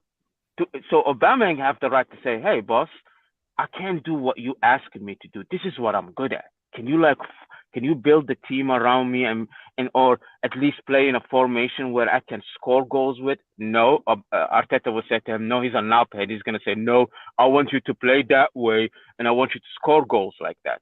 So he will try first couple of games, but then he's gonna see I'm not as an efficient or productive as I am. See how many goals Aubameyang was scoring with Emery or in Borussia Dortmund. So what happened when Arteta come in? He changed his whole philosophy, or he changed his whole position. He said, "Hey, you're gonna go on the left and you're gonna play like prime Cristiano Ronaldo. I want you to run in the back and front. I want you to defend. I want you to cut to the left and shoot and curl the ball." That's not how Aubameyang plays. That's not how he plays. He's a poacher. He's a traditional striker. He could play Lacazette as a false nine and make like Emery was using Lacazette and Aubameyang. You guys don't see how this guy actually playing a football. He's playing like an expensive football like Manchester City, and he don't have the players to support his philosophy of football. But he's forcing the players to play it that way. It is fucked up how he dealt with Aubameyang. And if it's true, Aubameyang 18 months left on his contract, and they let them go for like that cheap way, in that most fucked up way. I think that's a bad business. I'm Very not bad I'm not business. trying to cut you off, but it just seems like you going all over the place, and it's like I don't even know what point to attack, because you're going No, from the Emirates the to point what I'm Arteta. saying, what there's no ego. The players have the right to step up to the coach. Coach, I can't play the football you asking me to play. Yeah, but that's I can't. why Aubameyang's out the door, because he's stepped up to Arteta. Arteta's so arrogant, so egotistic himself that he doesn't like being told no. He don't like. That's why I'm saying. That's why I think we've gone down this youth project route, because it's easy to control players that are young, that have come through the academy, that have come from teams that, like Sheffield United, for example, with Ramsdale. You ring up Yeah, And the Ramsdale, you ring up the Sheffield jury's United, still you out on say, Ramsdale. do you want to Like, come we to don't know. Arsenal? Like, Of course he's going to say yes. Arsenal's a miles bigger club than Sheffield United. Do you know what I mean? So it's the easy to jury's control still out these on players. Ramsdale. We don't know if he's still a proven. We only have just half a season of him. We still have to remember when Leno first came.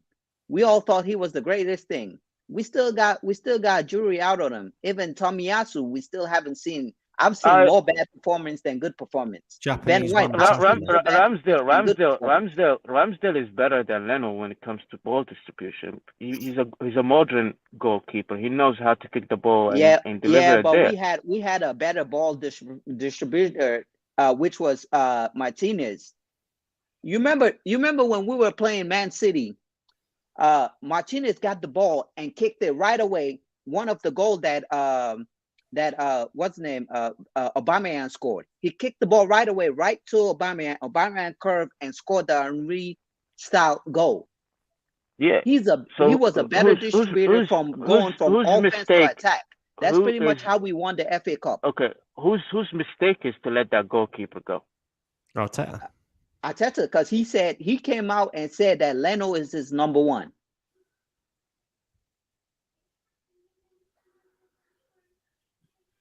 He came out and said Leno was his number one, and we all agree. Martinez Then gonna have to Arteta fight is for the his place. problem. Arteta is the problem. So if for you guys to say it's an ego problem, it's not an ego problem. Players will say, "Wow, we're playing a shit football. We're not scoring as much as we used to score. We're not as efficient as we used to. Hey, Arteta, can you listen to us? Would you take Arteta at Chelsea? Hell to the motherfucking no. Hell no. He's not gonna even last, because Abramovich is a football fan. He's gonna sit in the stadium and after like losses, like 5-6 losses. I know he's gonna come to the stadium and watch the game as like in an intimidating way. He sacked better coaches. He sacked Mourinho. He sacked Conte. He sacked many greater coaches. He sacked a coach. I forgot his name. That won us the Champions League, and sacked him the next season and brought another guy. That's the type of owner we have. The owner is not gonna come and sit down like, what's going on with my team? Like I said, I don't think it's the owners more. The biggest problem is more of the fans. Because as an owner, if I'm looking at the club and then I'm looking at the fans, it's like you have half of the fan. This is the reason why Wenger, I think they were really trying to take Wenger out of the club. But because there were so many people that were supporting Wenger, that's why he took so long. And right now, the reason why I think it's so many times they wanted to fire this guy, but they can't fire him because there's so many people that are supporting him. I don't understand why are they supporting him. You need to look at the owners of Arsenal. They are not related. Listen to me. They are not related to football. They don't understand football. It's not their game. It's not their sport. They have been the most spenders since they have become majority owner. But they're ignorant. They don't know even what is the culture. They don't know. You're not nothing. Ignorant if you're a billionaire. There's nobody that's ignorant that's a billionaire. That's a myth. That's another myth. You think a billionaire knows everything? Do you think this Kroenke knows the history of English football and the rivalries? Do you think he ever even shot a ball with his leg? Never. He never played football. He never understood what football. He's just a guy in America. So, you know what? I can make money off this club. Let me buy it. And he bought it like he buys anything. And just, hey, how much? What was the end of the year? Let me just even send money. The guy you guys just bought this winter, Austin Trusty, whatever. Probably is not related to football. Probably related to tax in America. He's trying to move some money here and there so he can, whatever, do some trick with taxes or whatever. But he's not. Look at the owners of. Let me tell you how deep this is. The owners of Man City are Emirati or from the UAE. They are. He's a sheikh or a prince, like you guys say. The owner of PSG is also a prince from Qatar. These two nations are rivals. So when last season Man City reached to the final, they're competing actually on who's gonna get the Champions League. So Okay, hold on. Let me tell you this. Let me tell you how deep it is. Please, we're let me not going tell you nowhere with this. this. Let me say No, something. no, I'm telling you what it is. I'm telling you, your owners are the source of the issue at Arsenal. That's the owners spend 150 million. Jorginho. 150. Who Make Jorginho, make this the final point, mate, because I'm going to have to wrap this up and we'll have our final says. Okay, let me just say this. They're saying the owner is the problem. We under just the manager, we have spent $250 million. And on top of that, we have lost over $100 and something million in just letting players go. So you can't blame the owner for what is going on right now. At the end of the day, they hire people that they think that they trust. And we are the one that are backing those people. Because when a new merch comes, we keep on buying everything and we keep on supporting everything. So at the end of the day, if I have a market and I'm selling you something that is not good and you keep on buying it and I'm seeing profit, why should I change my style of selling what I'm selling? So at the end of the day, it all goes back to us as a fan. If we stop buying it, we stop showing up at the stadium, Wenger was gone. We stopped showing up, Emery was gone. If we stop showing up, Arteta will be gone. Okay. And there was one point during the Super League when we had the best opportunity. They had that Super Arsenal group that had the best opportunity to talk to Stan Kroenke's son. Instead, we went there trying to abuse the guy rather than talk to the guy. If you put a better manager, we will see more produce. That was the main thing they should have approached him with. We need a better manager. This guy is not going to take us forward. But instead, they try to abuse the guy. If I have $1 million, there's no way, and then somebody that's worth less than me is going to abuse me, and then I'm going to be satisfied with that. Mm-hmm. Okay. So it's all the wrong approach of where we need to stay our focus on. Okay. And that's my point. Any final thoughts? Jez, we'll start with you, mate. Thanks for coming on. I appreciate it. Pleasure, man. All I can say is a great debate, some great facts, and some very interesting. Sat here and listened, and very good. I think we have to realise that we have a very deep-rooted problem at Arsenal, and those roots are growing deeper and deeper into the ground. And it's going to take more, in my opinion, than fans walking out, not turning up. Unfortunately, Arsenal's a massive global fan base, and there's going to be people all around the world who will still buy stuff, unfortunately. It wasn't only the fans not turning up to get Wenger out. There was a lot of other stuff going on in the background, and Emery was not got rid of before because of fans not turning up. The stadium was 90% full. Emery up to the last game we played.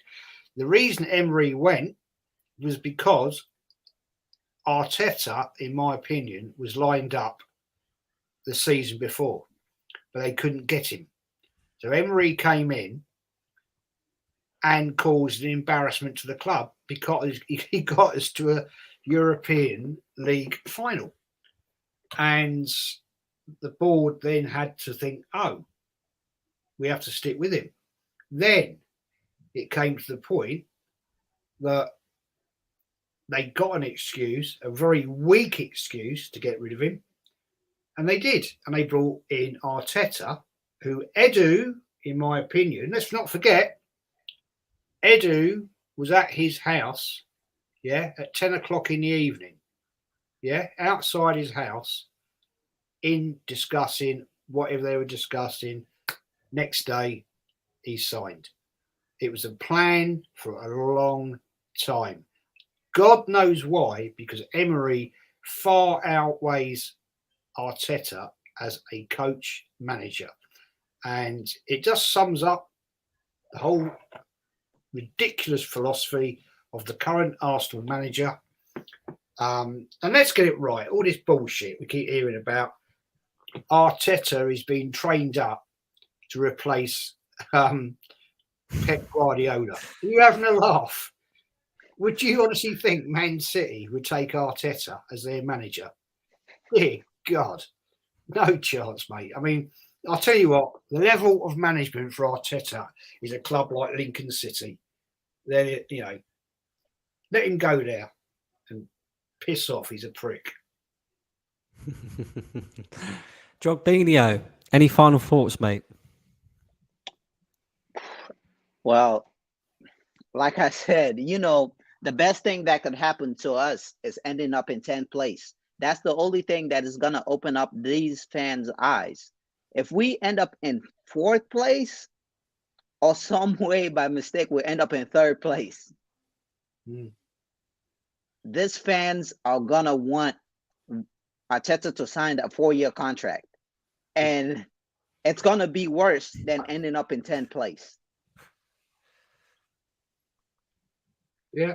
It's as simple as that. The more game we lost, like what Lee always said, every loss is one game closer to this manager getting sacked.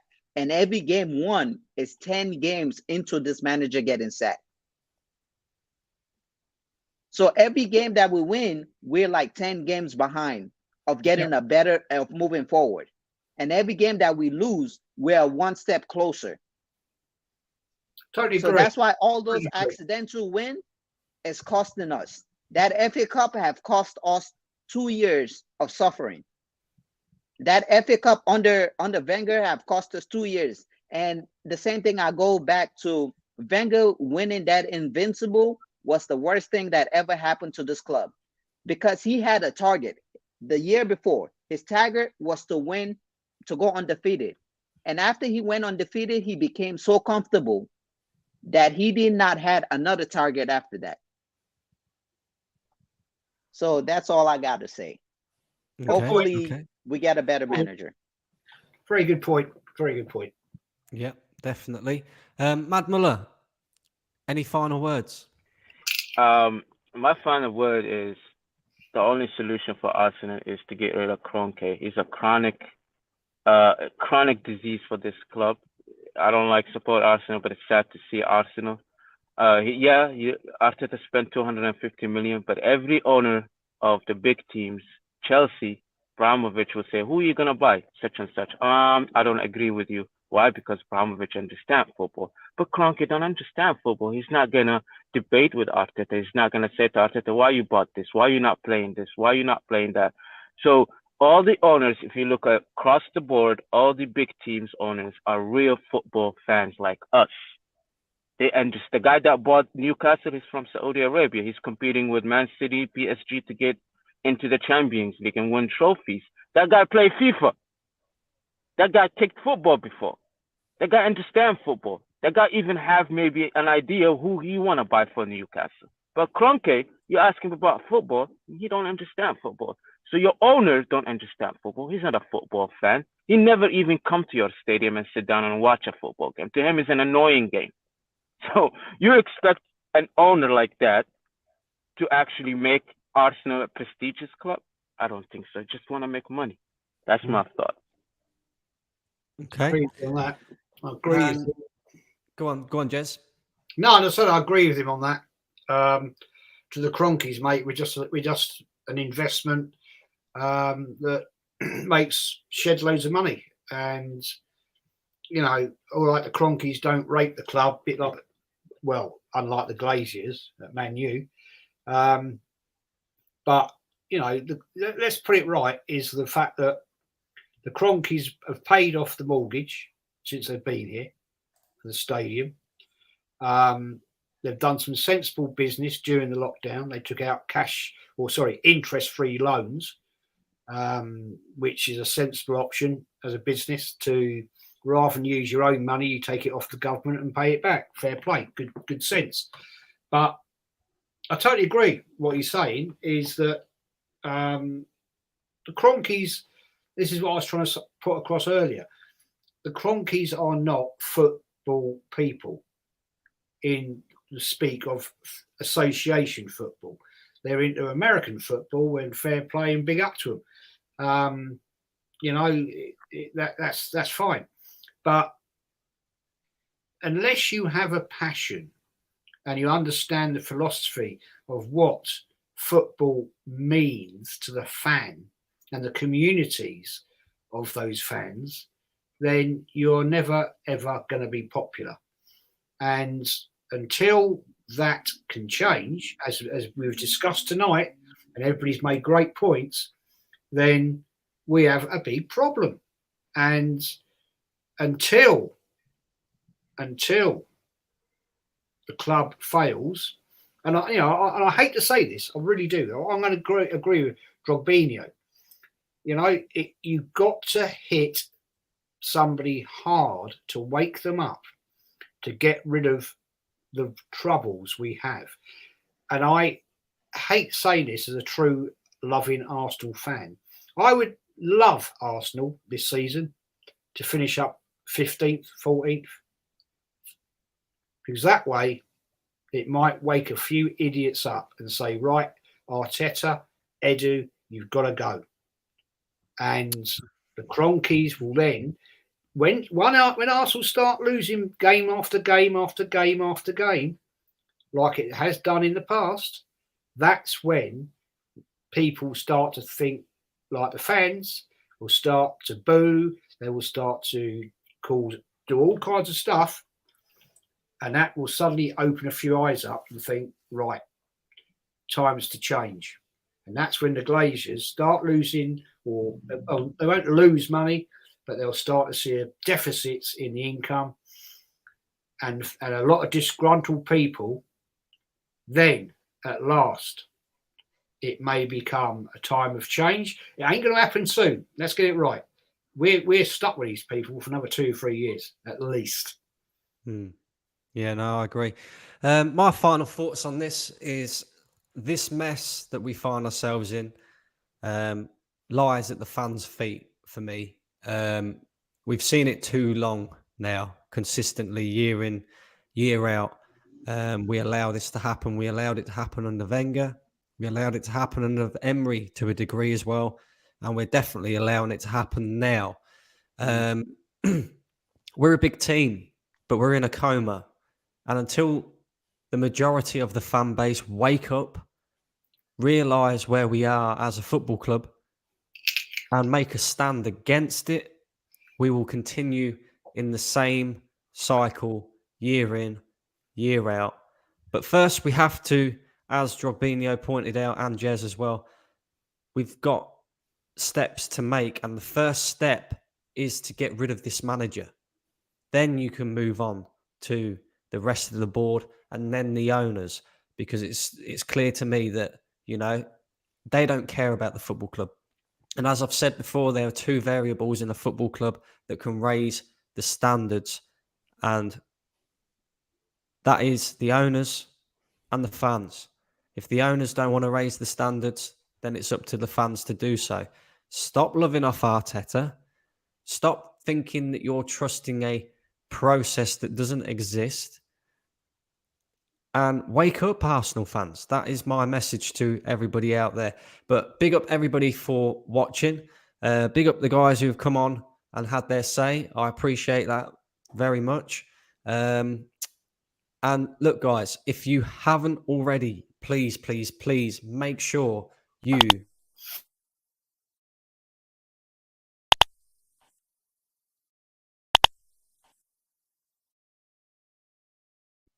smash that like, hit that subscribe button, hit the notification bell as well so you always get notifications. And me and Jez are going to end the stream on this.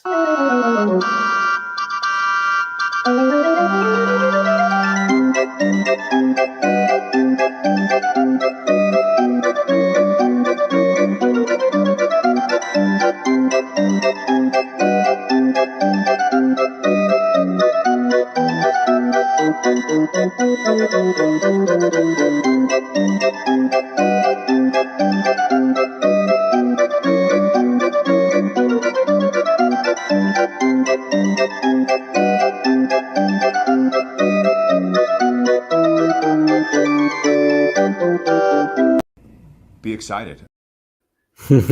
Be excited. There we go, guys. We're out of here. Take care, guys. Take care, all. Cheers now.